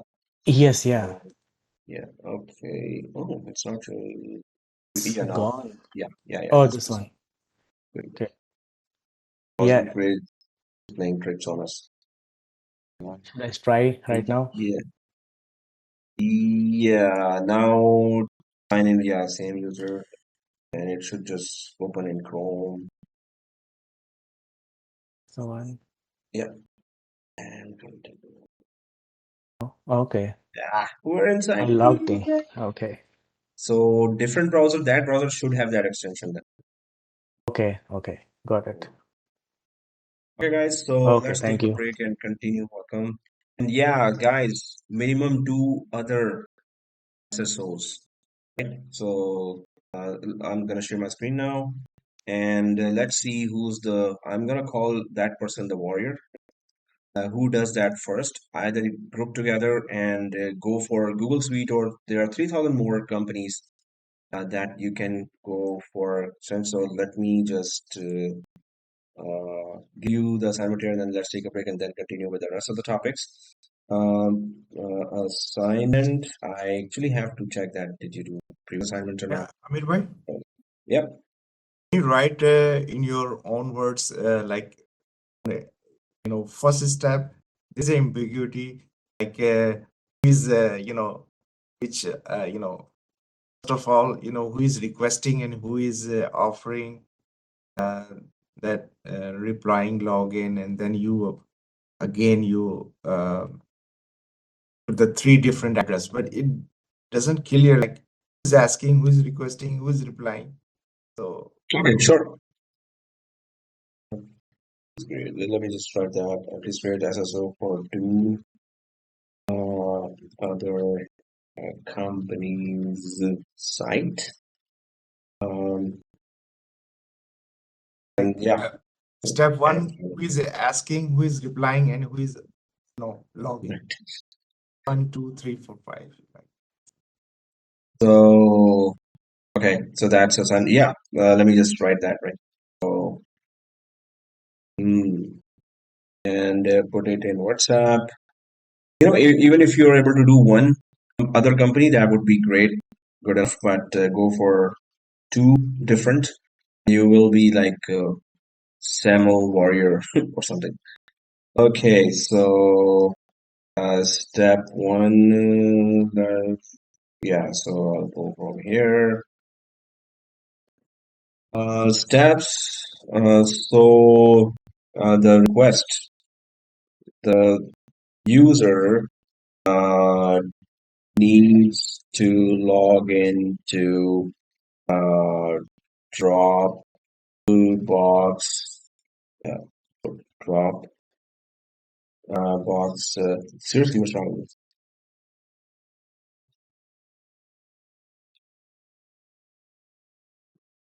So you needs to log into Dropbox Advanced and Business.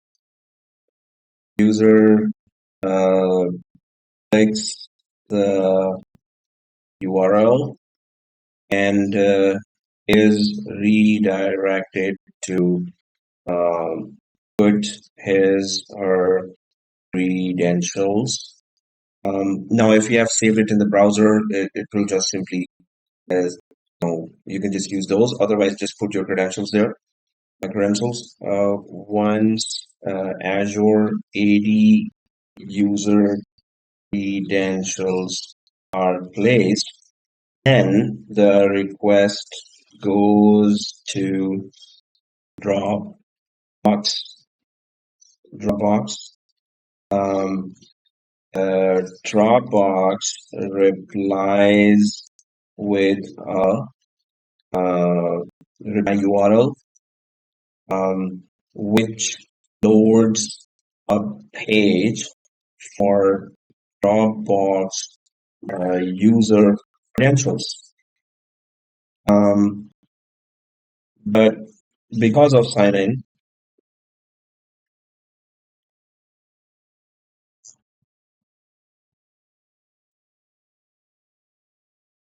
because of FFO, Dropbox simply accepts the Azure AD credentials and signs in the user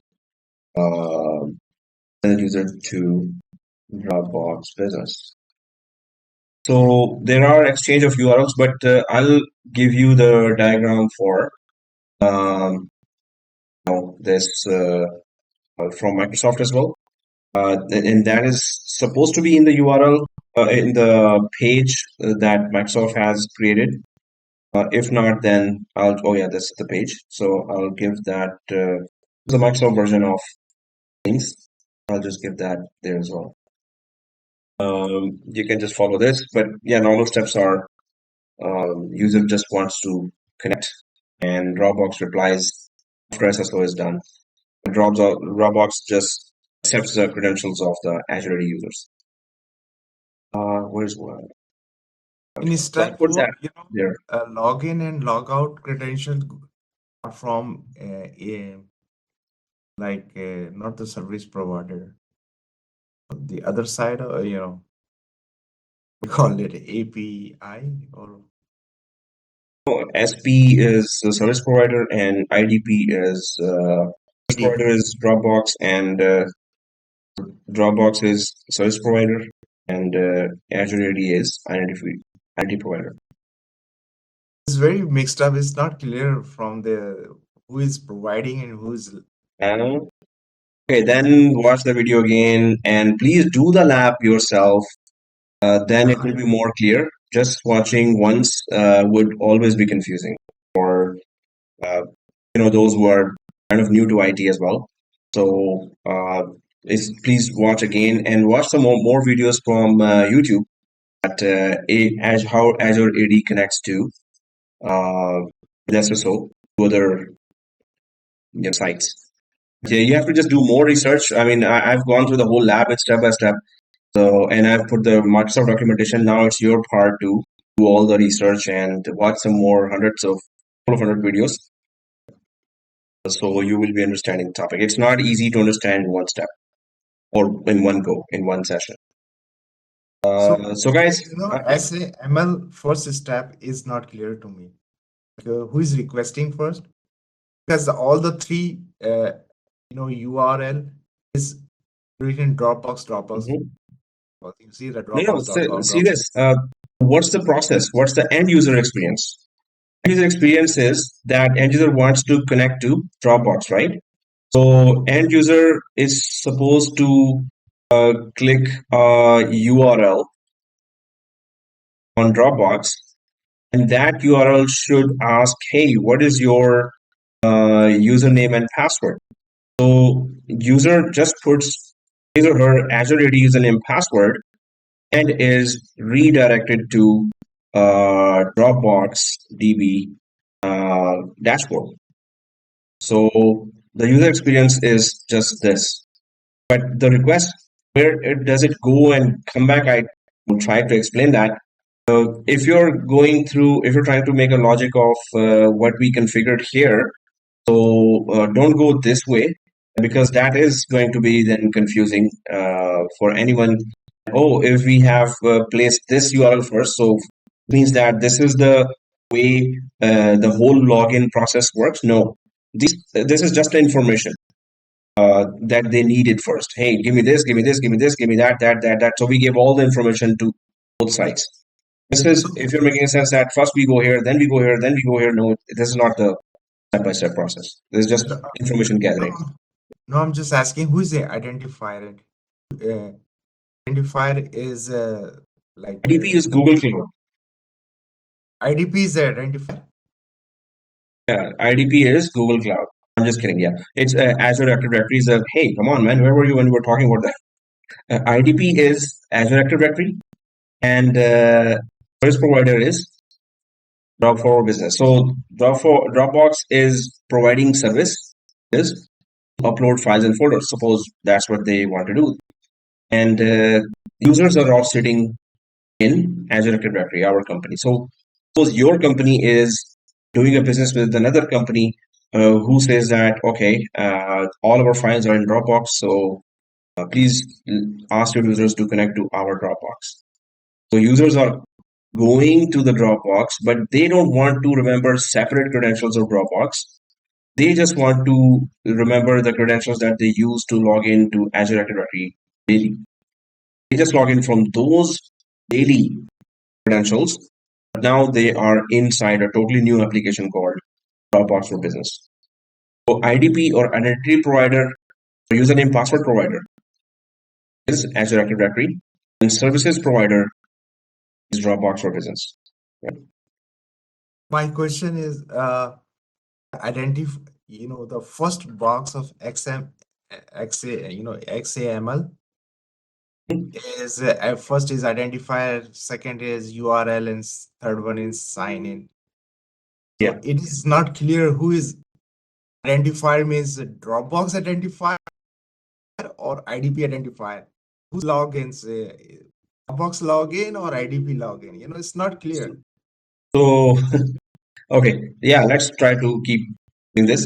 So Dropbox is asking for username credentials of users in Azure Active Directory. Okay. Next question.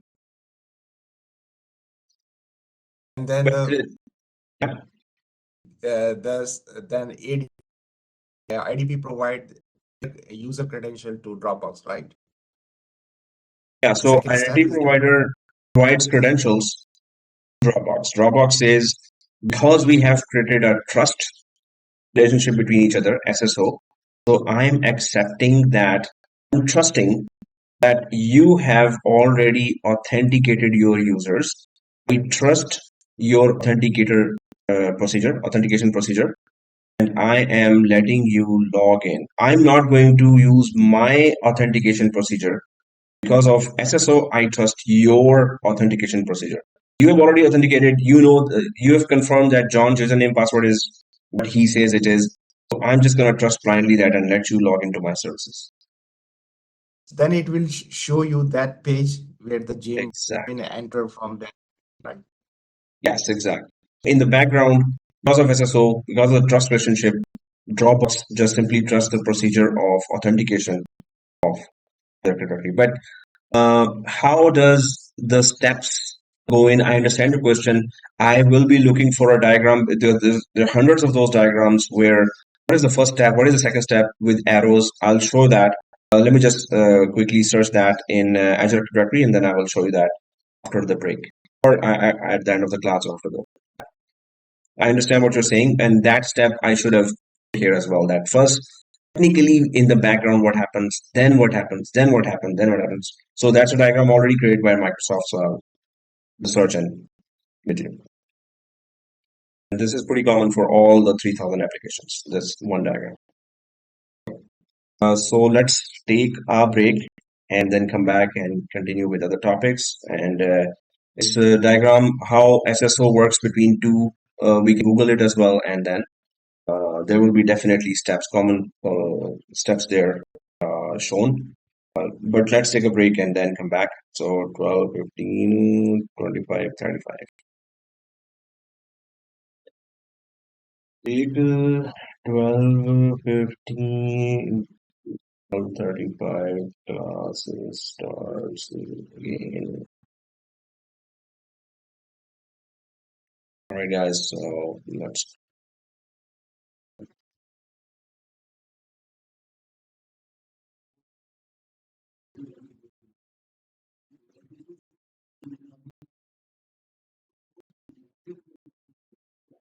Okay, register working for me. Install extension. Okay. Yep. That's good. All right, guys. So break, muting, and pausing.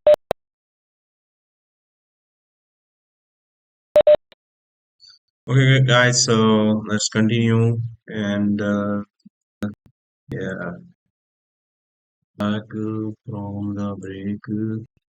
Azure AD SAML.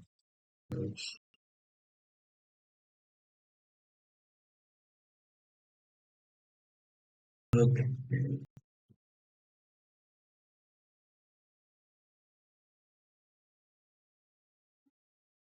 Guys, so let's there are let me drag this page here.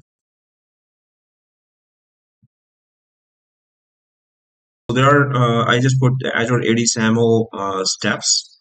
So there are many diagrams here, but I'm just going to copy this search here, and we'll take out the correct or related diagram, um, you know, here. But you can just check out from there any one of the diagrams. Like you can go here and check the SAML single sign-on. First sign-on happens, and then password validation happens. Users defaults. This diagram is not even clear, but there are many diagrams that gives you the process of. This is a local one. That's why I'm looking for the correct one here. Corporate SAML SSO support with application proxy, and so yeah. We'll try to search for the one that is with Azure Active Directory and either this Google Cloud or some other application. So it's just online to online authentication steps that are taking place. Directory, IDP, and SPO. There it is. So this should be Internet Internal Network, and this is Windows 1. Okay, Workspace 1. Okay, so that's Google Cloud or VMware Workspace 1. So that is also online. So this is a diagram that also shows the steps. I'll share that in WhatsApp as well. So you could just check it out how the steps are mentioned. But exactly with Dropbox or any other site, I think they should have mentioned that, but they haven't created those steps here. But we have just a couple of million more topics to go, and so let's go ahead with those. And okay, so I'm going to go back to the Azure Active Directory and try to go for the next topics that got this video is now there. I'm just going to edit that video and separately upload that there for you to again follow those steps. I'm going to log into Azure Active Directory, and then so groups we have done, devices we have gone through, and enterprise applications we have gone through that as well. The SAML steps. Now, the way we did the steps, guys, this is exactly I had to do, or 95% of that was exactly the same. There were few different steps for different applications. These are the steps that we went through, are the exact steps I took to connect to other applications or sites to my company's Azure Active Directory. And this is exactly the way users were logging in.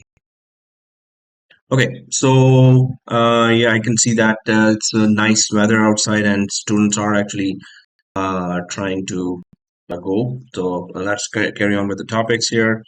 Other than enterprise applications, there's app registrations. And if you have, so all the apps there, but whatever apps you own, they are supposed to be appearing here. Start typing a display name or application client ID to filter these settings. But basically, if you deleted some application, those applications will appear here. If you own some application here, and the information is already, we have connected with Dropbox, but we don't own that, or we didn't share the license information here. So it's not showing any other in the owned column, but in all applications, these are all the applications that are present here. So this is just overall, and if there's new registration, you can register the application there as well. Accounts in this organization directly, only MSFT. So who can use this application or access this API? So you can register application with the redirect URL just to tell that, okay, this is the application that we are working with. So the app registrations, other than that, we have role and admin. So I think we talked about that before as well, and how to enable a role. And then we talked about eligible and active roles. You can refer to the last video for this as well. That was pretty straightforward. Then access reviews was there. So this is just that who are the members for how long, and um, so you can review it in 6 months or 3 months or 1 year, and the email will automatically come to you that okay, can you review that if you still need need this person to be suppose in that role. Well, I think I have talked about that before, but we're going to do a lab on access review when we come to governance. But that's the purpose. Yeah. So admin units. So then there are administrative units, which the main purpose is to um, make sure that users only stay. They have a jurisdiction. So the word would be jurisdiction, or what is their scope of work? What areas or what applications are they allowed to handle and manage, and what applications they are not allowed to handle and manage. So this is just a scope of work. Suppose there's a Canada Central region and then there's a East US region. So you some users are just, or some junior administrators are just supposed to handle Canada Central region, suppose, and you can just create a scope in any way or form that okay, these 3 or 4 applications you can handle. Other than that, you don't touch anything else. So if I go for add here for administrative unit and put test, and then restricted management administrative unit, like in OU and AD.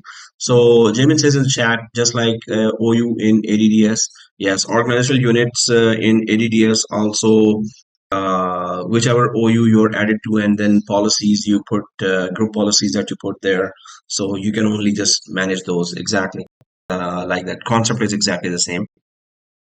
So here, restricted management administrative unit, you can mark this administrative unit for restricted management. If you don't want tenant level administrators, we inherited roles on this administrative unit. So what happens is that if you are added to some highest level, if you're added to some higher level in the hierarchy, suppose there's a security group, and inside the security group there is another security group, and inside that security group another security group is added. So if you're added to the top security group, you're automatically added to all the others. This is more clear hierarchical permission, that if you have the top resource permission, so whatever resources are under that resource automatically get inherited in those resources. If you have access or permission or all out access or all out privileges on the top resource, the subordinate resource or the sub resources you also automatically get permissions for. So this is just saying that hey, if some administrator is added at the top resource, do you want his or her privileges to be inherited to sub resources as well? If you say no, then this means that whoever you add now here only gets added, and whoever is added to a bit higher resource do not get inherited. You just basically stop inheritance.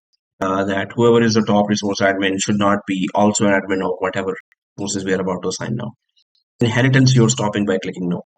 I'll keep it no, and assign roles here.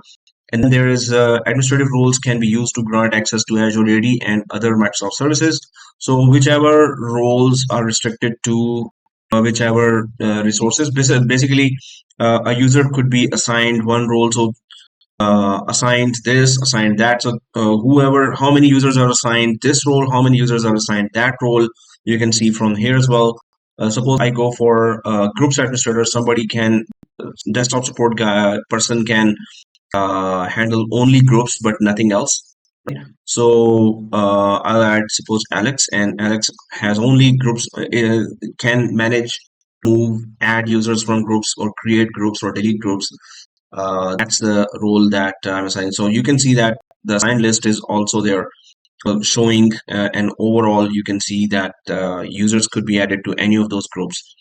Then if I go for review plus create, and then click the create button. But once we create that, first of all, there's no inheritance enabled there. Second thing is if I go inside, now this user, sorry, if I go here, so this you can see administrative unit. Yeah, so this administrative unit has been created where one user was just given access to some roles. So if I go for the roles, uh, only the groups administrator has been populated. You can add more groups here as well, or you can add more roles here as well. Sorry, so one group, one admin role has been assigned one user, but you can add specific other roles here that a user can be added to. So suppose I go for another one here, add. You can see that there is only a fixed amount of roles here that a user can be added to. Basically, when you go to roles, admin and roles separately, there are like more than 30 or 40 here, right? But this is just, less than 15 already here. And that's the administrative unit. Like you want to have a user accessing only some of these roles, either any one or two or three, but that's it. And within this scope, user can be given roles, and out of this scope or out of this set of admin roles, you cannot give, the user will not be having any privileges outside of this. So this is main purpose of that they have collected certain roles and they are not, there's no global admin here, right? So other than global admin, there are few roles that are used for daily, day-to-day tickets resolution. For those, users could be added, but not outside of this set of roles. So this is just combined admin roles that you see there, and you can add more members here that can be added to just those set of specific admin roles. So that is just the administrative unit.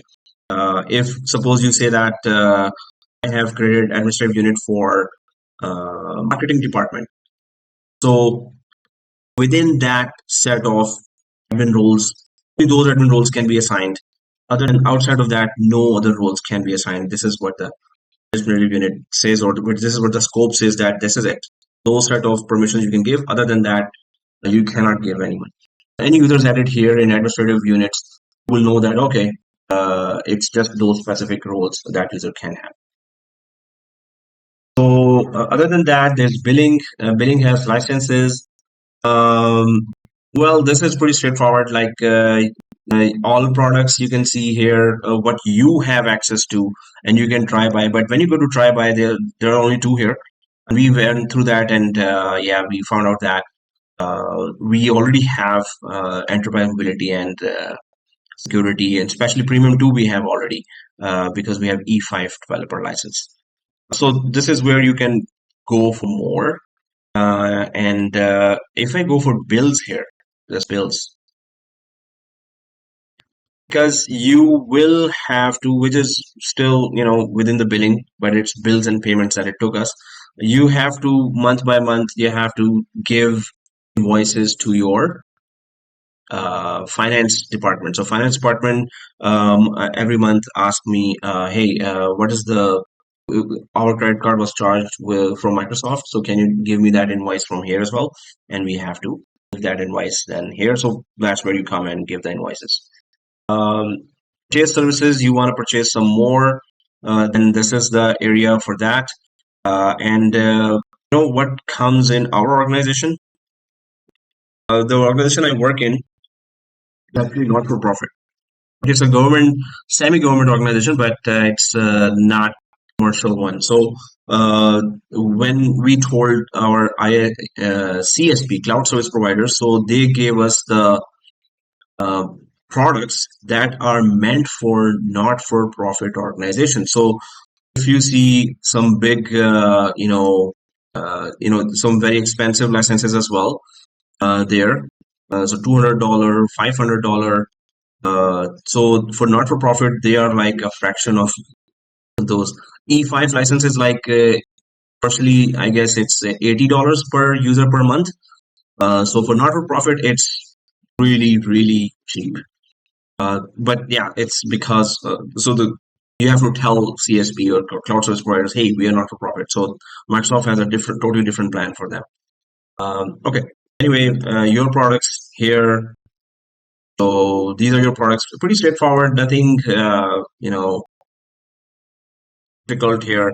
Licenses. This is where in my at least when you're in production environment and you're the administrator, global admin, you will keep coming here and you will have a long list of licenses here because some users would want to use Visio, some users want to use Project, MS Project, and Dynamics 365 licenses. There's a different variety of.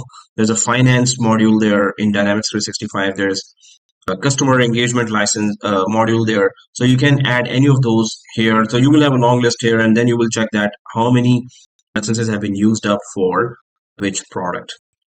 So this is where I keep coming at least once in 2 or 3 days because of assign this license to that user, or this user is gone from the company, remove this user license from this user. So that's where we come a lot. And it does, if you click there, it gives you the list of users who have been assigned this particular license, and you can add, remove any users from here. Other than that, billing accounts. So we have Microsoft. Well, this is the only subscription we have, and in this subscription, thank God it is. Oh, wow, the address is also perfect. But the subscription information you can get from payment methods. When you add a credit card, it will be here, and that's where you come to stop the recurring payments and cancel auto renewal as well. I actually need to cancel the Google Cloud auto renewal. Billing notifications, yeah, so it will come here. So it's all about billings, and you will have to come here from time to time because finance department will ask information, and you are the billing admin, or whoever else is the billing admin will have to come here. Most probably, if you're the global admin, you will have to come here. Right. So other than that, if I click show all here, so resources, rooms and equipment. Now this is something that we're going to be covering in Exchange server, which is the next one. But their links are shown here. So billing, and then we go down to support. Yeah, help and support. You need to create a ticket with Microsoft, then you can create a ticket from here, right? And view service requests and customer logbox requests. So these are just you can just, and Microsoft hardware support. So if you want to create any ticket for regarding whatever products you have. Jamie says in the chat, sir, don't we have anything when user left and once we disable user, the license removed automatically? Automatically, we can create with flow something. So if you go for Microsoft Flow, right? So where there are different applications, from there we can actually create a full flow of what happens when a user is disabled. If the disable is clicked, if they have some kind of template there, otherwise we have to go for custom queries there, make.powerautomate.com. So their different applications work together. So they go for my flows. So if there's a already template here, or you can just click create and then instant cloud flow, desktop flow, automate process on your desktop environment. So automate their onboarding of user or offboarding of user. So if there is already a flow, suppose I go for offboarding, maybe they have something automated that if the user is disabled or deleted, then what should automatically happen, right? So, teacher onboarding. So just click the button to create a new user. So you can have a flow to create automatically a user account, but there are so many types here. Offboarding employees, there you go. Automate onboarding and offboarding of employees. So they may have some templates here, may or may not. And okay, so this is a discussion there. This is somebody asked that question which you asked. And then well, somebody has answered. So this is the way we can search. I am not using in our company when somebody leaves. So it's a manual process from our side. We then just simply disable the account on that day, last day of the employee, and we have to keep, as our company policy, we have to keep Outlook and OneDrive data for now permanently. But we're looking for some better online archive solution. But we just simply disable, and we change the license from E5, which is a bit more expensive than the E1 Enterprise 1, which is very, very cheap for our organization. It's really cheap. So we just change, and the basic E1 license also retain Outlook and OneDrive data. So, but it's manual from our side. But yes, many companies have already created the automated flows as well. There could be many automated ways to do it. But yes, through flows also it may be possible. But yeah, it has to be more discovered. Okay, so if we go ahead and we were talking about here. So we were on billing, and I'm going to go back here. In fact, so from billing, we were seeing licenses and link subscriptions. Where's Azure Active Record, right? So here, settings, preview hub, domain names, mobility. So we have already talked about how to add domain names. Licenses and link subscriptions. Licenses, yeah, we talked about that. Link subscriptions. Again, link subscription is something that it's related to external identities, or you have to create connection with another platform. Then you go for linked subscription. So you are linked to another subscription. Now this subscription is not linked to any other subscription, which means that suppose you created another Azure Active Directory admin account and you attached another credit card to that. Suppose you created a paid subscription in Google Suite or in Amazon and you want to link them here. But by switching to pricing based on monthly active users, MAU, you will no longer be limited to a 1 to 5 Azure Active Directory to guest license ratio. So they're just saying that with this subscription, you can have 50,000 monthly active users MAU free, pay only for what you use. So it's just saying that we can keep an account of how many users in this subscriptions are, but you can also go for linking more subscriptions to that as well. It's just a billing model. Maybe you have more subscriptions, just add them there, and you will see the overall cost for those subscriptions. So I'll just put that here, but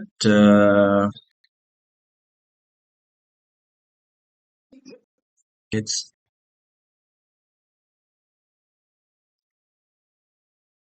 so let's go ahead. There are some more critical ones also. We go to settings, preview hub. So preview hub, the following preview features are available. Now hub just means central area and whatever features that are coming. And they have given the time that when these features were there or about to come. So those features you can see that, oh, this feature is coming at that in this month or that year, that month. Okay, cool.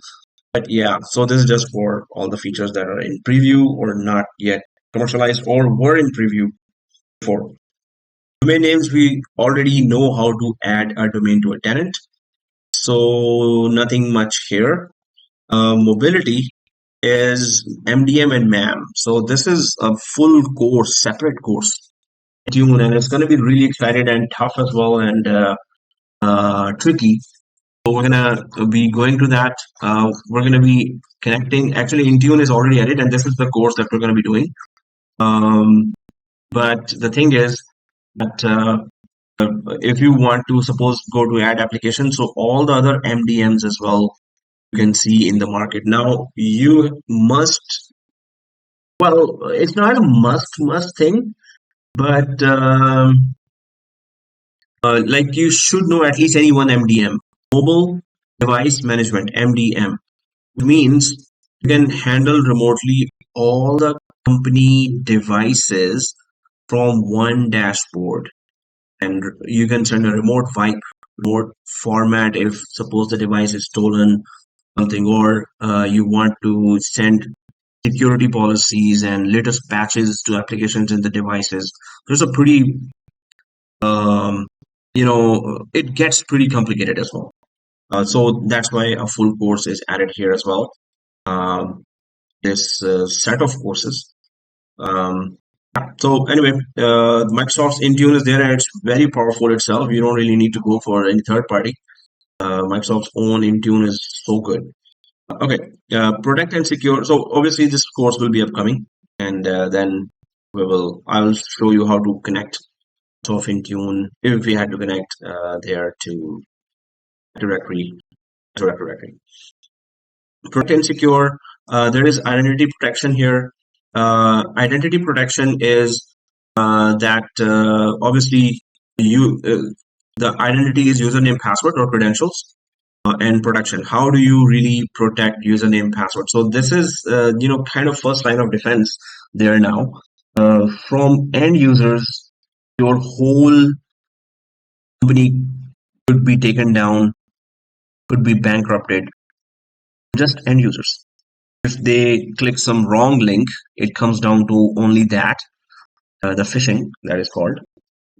If they click the wrong link, somebody gets into the computer of one employee, and then from that employee, the virus could be spread or malware could be spread, and then very critical documents could be stolen from the laptops, devices of employees. So you need to really protect the identity, right? And for that, you want to allow automatic risk remediation, set up risk policies in conditional access. So we're going to be talking about conditional access, but the thing is, you have a user risk policy and a sign-in risk policy and multi-factor authentication registration policy. So what is user risk policy? Now that comes in conditional access as well, which is actually the next one. Pretty interesting topic. So I think we can discuss that in conditional access because user risk is part of the conditional access. Risky users, it's going to take us actually back here. The main topic is this. One of the main topics is conditional access. We have configured in our company one conditional access policy. I'm going to talk about that, but let's just go for identity protection. Well, since this is already here, so why don't we just talk about it? User risk policy. It says see in the conditional access. I'm going to click learn more. But it has a lot of documentation on that. Migrate risk policies from identity protection to conditional access. Still talking about that discuss this user risk and the other one in the conditional access policy, but I want to tell you what is user risk and sign-in risk. So user risk is, just wanted to show you some so risk-based policies. Yeah. This document I think is the best one, and you should be reading that. Actually, not this one, but anyway. So sign-in risk and user risk. This is coming here. Now it says about sign-in risk right now. What are risks? Let me just go back a little because I need to cover all the risks here, and then you will understand some of those alerts there that come automatically when you are a global admin. So sign-in risk. Okay. Premium detections are visible. So risk types, risk can be detected at the user and sign-in level. Two levels the risk can be detected, and two types of detection or calculation: real-time user sign-in and user risk and sign-in risk, and offline user risk and sign-in risk. Right? Some risks are considered premium available to Azure AD Premium 2's customers only.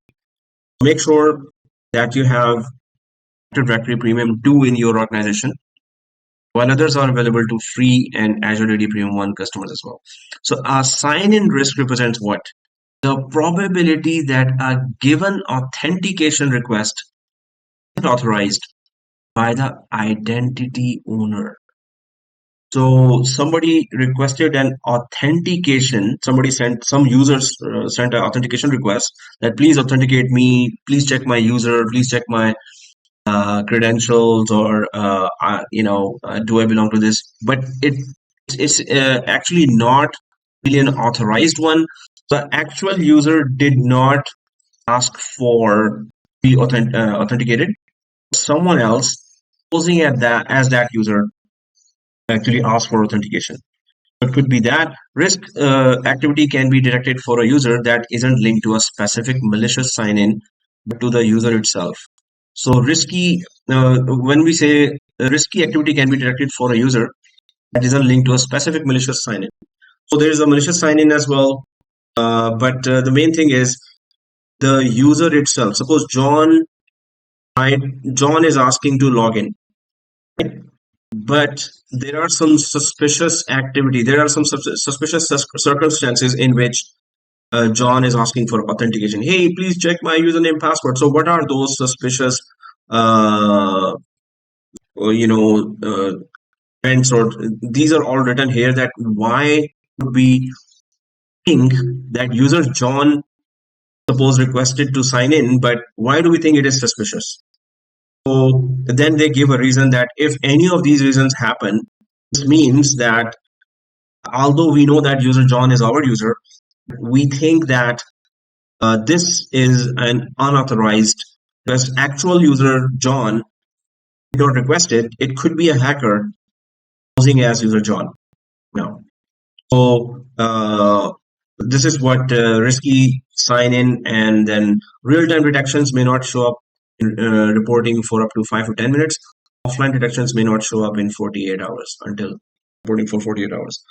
Okay, so also they say our system may detect that the risk event that contributed to the user risk score was either false positive. This happens to us a lot in our company. There are so many alerts do come to our company that there's a user risk sign in and there's a high risk or medium risk or low risk. So whenever there's a high risk or medium risk, so we investigate with that user or user's manager. My company, so I asked the user's manager, hey, your user, we have received a risky sign-in alert from Microsoft that this user signed in, but we are suspicious of this sign-in. So the manager says, yes, this user was connecting at that time from this place. I confirm that, and it's not a risky sign-in, it's a false positive. So you have to check with the user, him or herself, or the manager. Hey, did you really log in? So it happened once that my boss, my director, she logged in from on Saturday. I think I mentioned that before as well. On Saturdays, there was an alert coming. On Monday, I saw that alert that on Saturday, and my boss's name was there, and he logged in from California. Well, California is 3,000 miles away, right? And we are in Toronto. So I asked my director, hey, you logged in from California? Was it you logged in from California, or was it a hacker who hacked your account and that's it? So she said, yes, on the weekend, I went to California. That was simple, straightforward.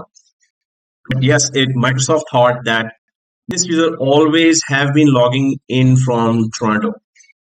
So on the weekend, this user's first time was detected to be logging in from California.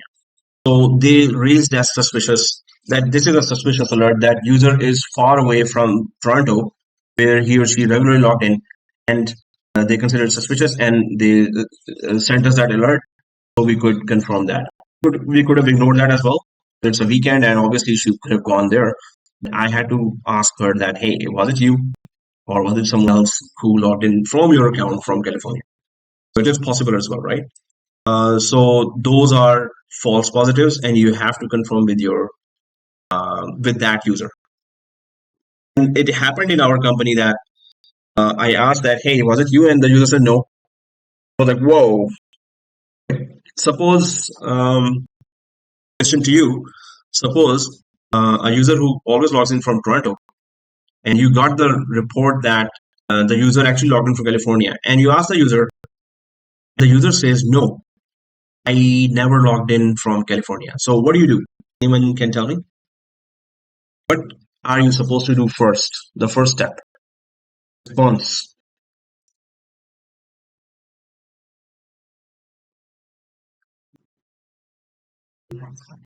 Vijay says in chat MDM, mobile device management. Okay, but what do you do first? If the user actually said no, I never logged in from California, and the alert says yes, this user logged in from California, what do? Sandeep says in chat, ask user to change password immediately. Exactly. Change the password immediately. That should be our first response. Vijay says log the account. Yes, if the user is currently logged in and maybe doing some very critical stuff as well. So, but as soon as you see the alert, you talk to the user. That's the first step. And if the user says no, I never logged in, then yes, that's a big deal. Obviously, the user didn't log in, and the Microsoft says somebody logged in from this account. So that's a very, very big deal. As soon as you know, you tell the user to change the password. Suppose the user is not there and it's weekend. Yes, then lock the account. And when the user complains, hey, my account is locked, then from your side, just reset the password of the user and give the temporary new password to the user. User logs in that temporary password and changes that password. Right? So you then once take action. So I had to tell the user, hey, immediately, please change your password and sign out from everything. Suppose the user did not sign out, you can force sign out a user. Well, I think now Azure Active Directory has this here, but if I go to admin center here and users, active users, and go to any user, there's a force sign out option, sign out of all sessions. So it could be risky. The user could be a manager, could be a senior manager, user even not a manager, but has opened some very critical files for the company, and those are, suppose the user did not save it, maybe the user was not working online. Online, it automatically saves, right? The user was working offline or downloaded a document or created a document, he or she did not save it. You do. So you can't then just sign out him or her from all the sessions, although this pretty much looks like a hacking attempt. So just be in contact with the user, quickly tell the user, hey, are you accessing your laptop? Yes. Okay. You have all these applications open. Okay. Did you save all these applications? Oh, one or two I need to save. Click, click, click, save. Okay. I've saved. User says I've saved it. Then tell the user, hey, I'm signing you out of all sessions. Maybe you logged in from a cell phone from this account. Maybe you logged in from desktop and a laptop as well. 3 devices. I'm signing you out from everywhere. And then I'm resetting your password. And I'm going to give you so you reset a password and email the info to me. So when you reset the password, give that free password to the user on phone. But make sure that it's the same user, or it could be a hacker as well. So, or if the user is in front of you, just reset the password and simply let the user log in from temporary password, and she will change the password. Make her change the password, right? So these are all the steps that we take if we find out that it's a risky user. The user risk was remediated by policy by either completing multi-factor authentication and secure password change. So password change was there. Make sure every user has MFA. If your user does not have MFA, multi-factor authentication, then you're not a very good admin. So obviously, You need to be the best admin. You have to do your due diligence. You need to go after the users and make sure you have. So where do you check that list? You go here and you go to all users, right? You go to all users and you simply go to user MFA and then open per user MFA and just simply check the list of who has all are disabled. Seriously. So in my organization, if I see that, then I'm a very, very bad admin. If all users MFAs, multi-factor authentication is actually disabled, right? So you have to make it enabled and not only enable it, enable multi-factor authentication first thing. So next time when the user now log in, then the user will see the user will be forced to go through configuring multi-factor authentication and enforce them. Enforces that all the applications when the user is configuring will also ask for multi-factor authentication. So all these should be created. Can you tell me which user account you may think twice to enable multi-factor authentication? You will not enable multi-factor authentication right away. Is there some kind of user account that you would be thinking twice, or you will be careful creating a multi-factor authentication? What type of accounts do you know?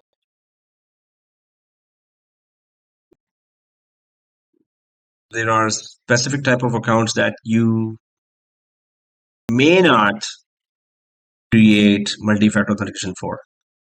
These are service accounts. Service accounts are those accounts which are not used by users but are used by applications. Service accounts, privileged accounts. Vijay says privileged accounts. So privileged accounts, in fact, should have multi-factor authentication because they have privileges. Those accounts which are used by applications, they are called service accounts, right? So those need to be configured. You have to make sure because users do not log in from service accounts, right? So applications use them. So that's why if suppose application is authenticating and then its MFA pops up, application doesn't know what to do here for MFA unless there's some automation steps there. But MFA is configured on a cell phone, so a user can do that, right? So for service accounts, MFA is not configured. Okay, so if I go back here, so it says you can find MFA under Protect and Secure tab. Exactly. So I'm going to go down here, and we were talking about identity protection, but yes, Protect and Secure tab also the MFA. So we're going to be coming there one by one. So user sign-in risk we were talking about, and here sign-in risk quickly. Atypical. So what constitutes a sign-in risk? If any of these happen, so what is atypical travel? This risk detection type identifies two sign-ins originating from geographically distant locations. That's an easy one that Microsoft will raise a flag on. That you are logged in from California as well as at the same time you're logged in from Toronto as well. Your user account is logged in from two different locations. So Microsoft will raise the flag right away. Obviously, maybe one actual legit user is logging in from Toronto, but hacker who got hold of his or her password is logging in from California as well. So atypical travel, they will send you alert. And then you have to take action right away. You have to ask the user, hey, you're logged in from Toronto, or who is logged in from California from your account? If the user says, it's not if, the user better scream, whoa, really? And this is the fault of the user. That it could be a fault of the user, and it could be that the user was just not very careful. With MFA, it's still a bit difficult. Suppose MFA was not configured and the hacker just stole the password. That's another thing. But yeah, atypical means just two different locations, the same account is logged in geographically. Anomalous token. This detection indicates that there are abnormal characteristics in the token, such as an unusual token lifetime or a token that is played from an unfamiliar location. This detection covers session tokens, refresh tokens. So when you are connecting from Toronto and you are requesting to connect from Toronto to Azure Active Directory. So a request token is just a set of packets that has a lot of that has your authentication information, right? So that authentication token had some expected information, but there could be some unexpected information as well. So suppose the expected information could be, excuse me, activity tenant ID is there, some other user IDs there, but there is some unknown domain also showing there. It could be some unusual characteristics. So this request is going hey, by the user that, hey, can I log in? But the token has some suspicious data that was not expected. In that case, and refresh tokens is you are connected already and you just want to refresh your session after maybe 1 hour, and that request has some extra information or unusual information that was not supposed to be there. So they will raise an alert that could be that for last 2 hours, the company employee was logged in and he or she actually went away for coffee, but the hacker disrupted the session and reconnected the session again. This time it's the hacker. So the session may have certain information the same and few certain information is a bit different. So Microsoft will raise that alert that, hey, now it's suspicious that same user is not connected or there's something going on that is not supposed to be authorized activity. So that would be anomalous token. And token issuer anomaly. This risk detection indicates the SAML token issuer or the associated SAML token potentially compromised. So user John, suppose, is connecting from Azure Active Directory to this Dropbox, suppose, but it's not exactly user John, it's someone else posing as user John. So some of the characteristics of the connectivity could be not day-to-day regular way of connection. Like user John is always connecting to Dropbox, but this time when he connects, so there's some extra information in the packet that is unusual. So in that case, a flag will be raised or alert will be sent to you. Malware linked IP address. This risk detection type indicates sign in from IP addresses infected with malware that is known to actively communicate with a bot server.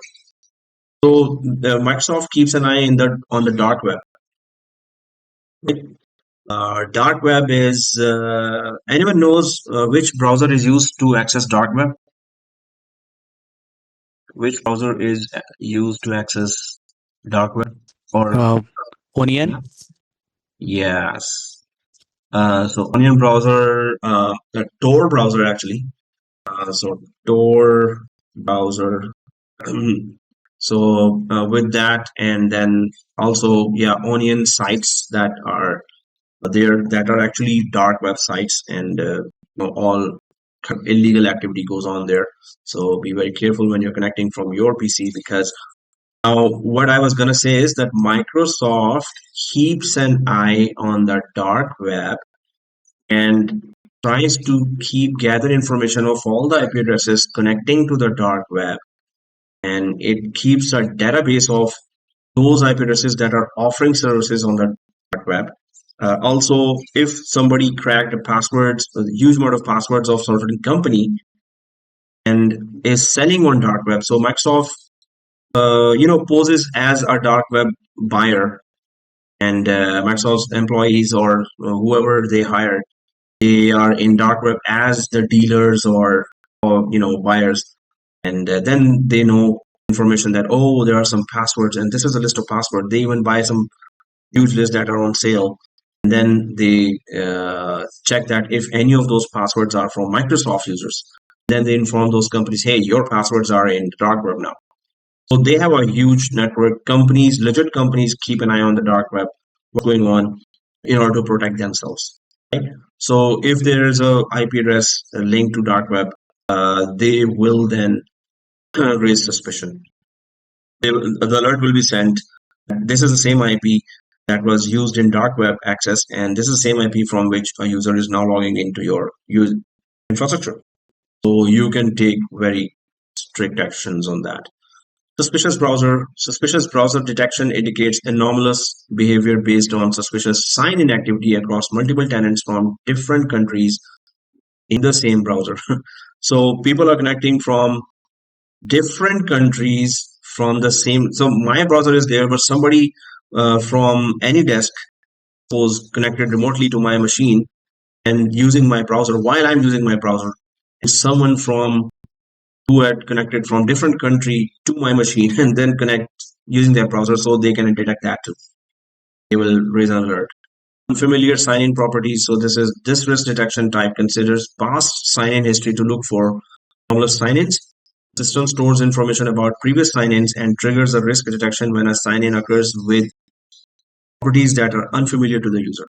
So again, regularly you're logging in from Toronto from same IP, right? Okay, IP changes also, that's not big deal, but these properties can include IP, ASN, location, device, browser, and tenant IP subnet. So this information Microsoft keeps an eye on. If this information changes unusually, then they raise an alert.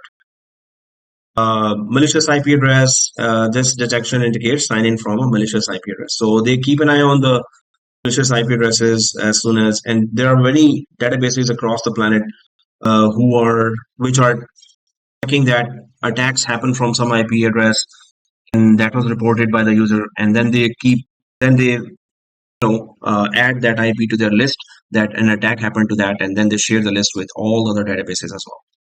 Suspicious inbox manipulation rules. So this detection is discovered by Microsoft Defender for cloud apps. This detection looks at your environment and triggers alerts when suspicious rules that delete or move messages or folders are set on users. This once happens in our company when I newly joined 2.5 years ago. So there was a suspicious rule there that was that the user said that she did not create that rule, Outlook rule, that specific type of emails should go to specific folder. And she says that, and then another user confirmed, he also said that, hey, I never created that rule, but this rule is there. So yeah, we just asked them to change the password right away. We deleted that rule in Outlook, and then it never happened again. So, but someone clicked a wrong link, and then hackers got access. Then they created the rule. It could be that, or some bot automatically created a automatic rule that forward this email to that person or read that email as soon as it arrives. So it could be very dangerous rules as well, and could be missing some very critical emails. A password spray attack is where multiple usernames are attacked using common passwords in a unified brute force manner to gain unauthorized access. So this is a common way to attack, that they try to put a username. You are on a sign-in page or site, then somehow hackers know the username, but they don't know the password. So their application then tries or guesses different passwords. And that's a very big library of passwords they have, and they keep on trying different combinations of passwords. So passwords should be strong, but even strong passwords, you should have multi-factor authentication. So if the hackers brute force guessed your password, the multi-factor authentication will save you, right? Because if you don't put the code from your cell phone app or text message, then the user cannot log in. You will know. One time it happened that one of my applications was asking for code. So I was getting multi-factor authentication alerts on my cell phone at least 20 times or more. And I was not trying to log in. So I knew that, oh, seriously, somebody's trying to log in and actually guess my password. That's why the next stage is multi-factor authentication. So I was getting the code. I got it like 20 times. So somebody was trying to guess the code as well. It's definitely 6 digits, so it's a big set of combinations. Then I just quickly changed my password, and then yeah, it stopped. So impossible travel. Again, that is that you're connected from a totally different destination, which is very far. It's not possible that you are logged in from Toronto, then you're logged in from a very far away destination. It's impossible to travel that far. So it's that alert. Right? New country. So this detection is discovered by Microsoft Cloud Apps. This detection considers past activity locations to determine a new and infrequent location. So just like I was saying that my boss was on the weekend in California. So this is infrequent. It doesn't go regularly to California, right? This means that they're going to raise an alert that, oh, this guy is in a new country. I mean, it's perfectly normal. You know that. If that guy is actually not in that new country, then yes, take action. Activity from anonymous IP address. This section is discovered by Cloud Apps. Actually, Cloud Apps discovers a lot of stuff here.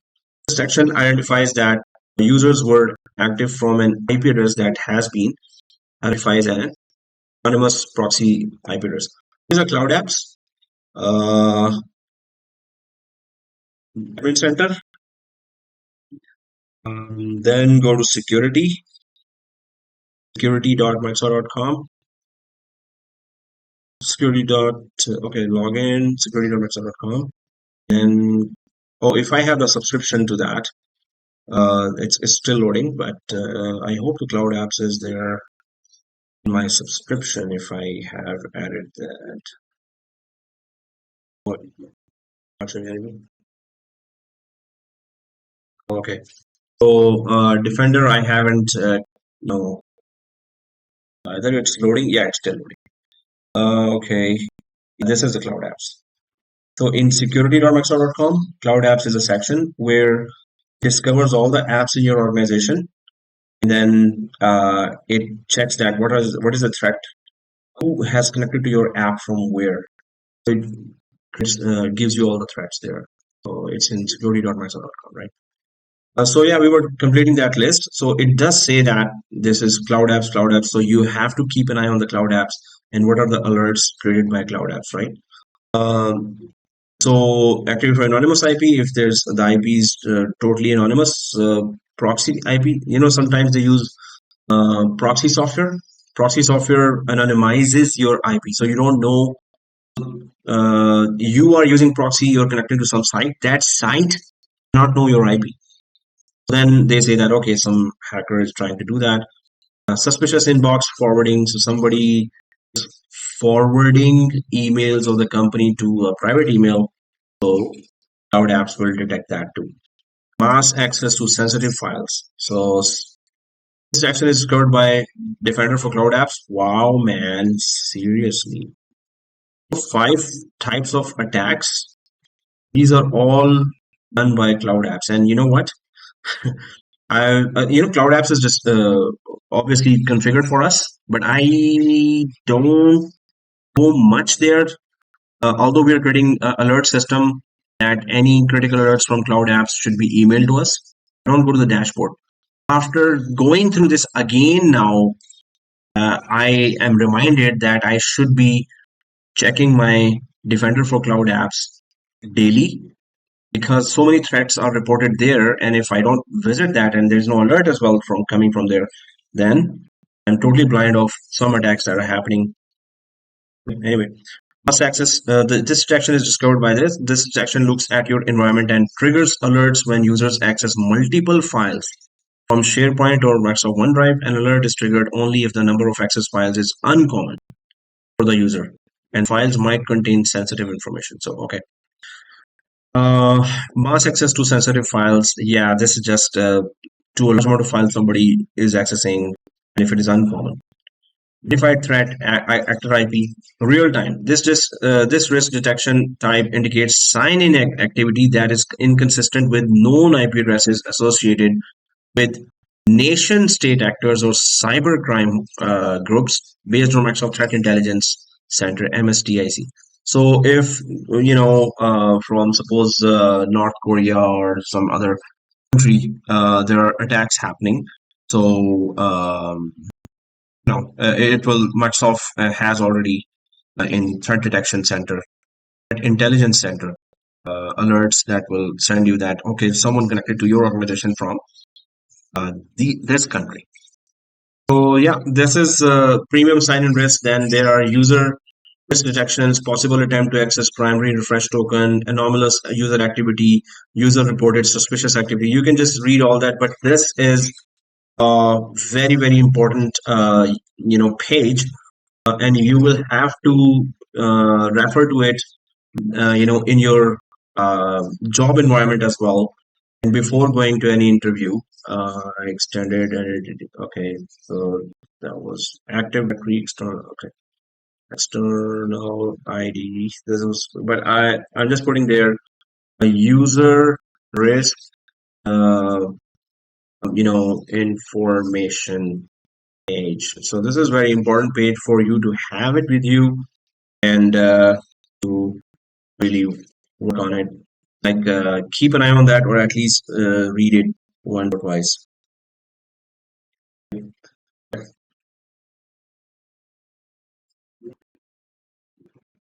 Okay, sure. So I'm going to go back here, and so we were talking about user risk and sign-in risk, and risky users. Then there are reports that come here regularly, risky users and sign-in users. But whenever there's a risky user report, I do follow up, and I ask that person that, hey, was it you who connected at that time? So then the person confirms, then I just let go of that, right? Otherwise, keep following up. Right? Okay, so other than that, I'm going to go for conditional access, protected and secure. This conditional access is a big topic, and it's 20 minutes. Like, we have to create a full policy and then check out all the sections of that. Go for the next one, but the next class, we're going to go for conditional access as well. We have to go through all the parts of conditional access. Security center. So we're going to be discussing conditional access in the next class, and then we're going to go for identity governance. That's a big topic. External identities is again SSO. So that two big topics left. Then permissions management, verified ID is. So hopefully next class we might finish that Azure Active Directory, and then we're going to go for Exchange Server. So here. But yes, all those topics are really, really important. So the security center, again, there is conditional access there as well.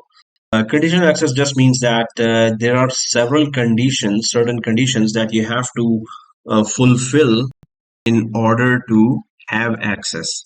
So suppose you put a condition that, hey, do you have multi-factor authentication? If you don't meet that condition, you will not be allowed to connect to the Azure Active Directory or any application. Or if you have you're part of a certain security group, you can put a lot of conditions. There's a long list of conditions there. Yeah, that's what Jimmy says in the chat. You can find MFA and sorry, that was 121. It's 141 now, so I'm reading a old message here. Seriously, what's wrong with me? Okay, so identity protection. So conditional access we're going to be discussing next time. Identity protection we already so it takes us to the same the first one that we talked about, and the security center. Security center actually is Microsoft Defender for Cloud, and you have to have a separate subscription for that, and you must have security read permissions on the subscription to view security assessments. Please request access from your subscription administrator. And it says you may be viewing limited information. To get tenant-wide visibility, click here. So I'm going to go ahead and check for enhanced security capabilities. Upgrade your subscriptions, Microsoft Defender for Cloud, virtual machines, cloud posture, services, containers, Azure SQL databases, storage accounts. So yeah, full Azure Active Directory administration is also upcoming course. So this is like a 5-year course. Just kidding. Okay. So anyway, this is coming as well. Visit Defender for Cloud to manage security across your virtual networks.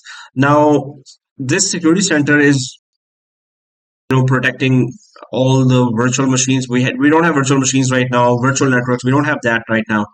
So it's a full security center. It's not really only talking about Azure Active Directory protection, right? We're concentrating on only Azure Active Directory right now. If I go to identity secure score, that is what is related to Azure Active Directory. And identity, so username, password, or credentials secure score. So how secure are your credentials? It's a score about that. So if you are secure score for identity is 33%, so it's still so it's 77% you are losing, and 33% you have covered only in terms of securing your environment. So they say that, hey, these all steps you have to take in order to secure your environment, and they recommend that. But if you have configured a lot more here, then it will be secure score. If you have configured some more, then you will see lot more recommendations here. So whatever you have configured, and we haven't configured much here, whatever else you have configured, according to that, Microsoft will detect that, oh, suppose you have SQL Server. We don't have SQL Server, right? But in my company, I see here a lot of SQL Server related recommendations as well, because we have configured that. Here we don't see that because we haven't configured a SQL Server or any other configuration. So they are very less. In actual companies, these are like 60 or 70 too. So whatever you configured, right? So with a basic Active Directory, it's just this. Use least privileged administrative roles, and user impact is low. If I go for user impact is high. So whatever change you make and it impacts the user a lot, then it will say high. So whichever says high, you have to be very, very careful changing that. Enable all users. Ensure all users can complete multi-factor. Obviously, user cannot log in then properly. So this is not good. I showed you multi-factor authentication at pretty much only 2 users in this particular event have MFA enabled. So this is a high alert. So you have to make sure that these security scores are resolved. So you could reach at least 90% secure score. Obviously, it should be 100%. Right? So you have to go through all this. Some of the recommendations by Microsoft may not be very, very important. And you don't really have to follow everything, but follow your company compliance policy as well. The majority of those, obviously, you have to follow that. So designate more than one global admin. Actually, we have to. But anyway, you have to make sure that all these are resolved, and there is whatever is left there may be something that may be low in terms of criticality as well. So you have to follow all this. And suppose example is if I click that, the good thing is that it tells you the steps. For each of these alerts, it gives you a long documentation of how to resolve it carefully. Right? So that's a very good thing about those alerts. It's not like you have to Google it and you have to guess some part of it, or you have to read a lot of documentation. It's all provided here. Or click any one, you will see all the steps that you can take. That's very good. But your score should be, well, 100%. But some of those I found we don't need to really act upon. Very few of those, actually. Majority of those we are always working on again, and sometimes it could break things. This block legacy authentication. This is just older way of authentication that hackers, if it is enabled in your organization, hackers can make use of it. In our organization, this is still enabled. You know why? Because one critical application that we're using, and we cannot touch it because it will disrupt our business. So that application is using legacy authentication, and we are in contact with the developers of that application to upgrade that application to a level where we can block legacy authentication and use modern authentication, right? So that is, um, so right now it was supposed to be disabled in my company, but it's still enabled because an old application we are really dependent on is using this, and if we make any changes, it will break our application, it will disrupt our business, and that's why I'm unable to do that. Otherwise, I should be getting rid of it as soon as possible, right? Okay, so these are some of the settings that you should go through and take them all seriously, obviously, and follow up to the level where either they're resolved or you have a very good reason to keep it as is. And then there is named location here. Named location is which location is, so the main idea behind that is that which location the employees are connecting from, you trust it. So suppose I go for countries location and then I go for Canada and determine location by IP address or by GPS coordinates. Suppose your GPS coordinates or search countries. I go for Canada. Okay. I am creating a list of all those countries or IP ranges that I consider as either safe, or suppose I add location here that I don't want anyone to connect from. I can do that too. You have to add something here and then add this in some security policies. So this is just a information collection you're doing. You're not implementing something right now. You can use, suppose you've added this location Canada, you can use it in conditional access policy that anyone connecting from this location is allowed to connect to our applications, but anyone connecting other than this location will not connect to our organization. So now you're adding ranges of IP addresses to be used in policy. So whatever you add here is just information. It's not implementing anything right now. So name locations and IP ranges you can and configure multi-factor authentication trusted IPs. So whichever IPs from where the users are coming and their MFA process you trust. So this is that. Basically, you're still trusting the IPs from where the request of MFA is coming from. So all these, suppose someone is in some other country and the login and MFA request has come, and you vetted that IP from that country as well here, and then put it in the policy that hey, if authentication and MFA request comes from this IP, I trust it. Go ahead, let this person log in from this country. So name locations is just, or IPs is just information that you can use in policies. And authentication methods is how your users are logging in right now. So FIDO2 security key, Microsoft Authenticator, SMS, temporary access, third-party software, OAuth tokens, voice call, email, one-time password, OTP, one-time password, right? Certificate-based authentication. So all this is the types of authentication methods that you could be using for multi-factor authentication. So then you can manage from here. So if you're using Microsoft Authenticator, if I click that, so is it enabled for all users? Microsoft Authenticator, is it enabled or not enabled? Who is excluded from using Microsoft Authenticator app? You can configure all here. And multi-factor authentication, then this is just MFA, and about MFA, what else you want to configure, because you have to enable MFA anyway, right? Number of multi-factor authentication denials trigger account lockout. So I wish I had configured that for one of my application. Well, it was not.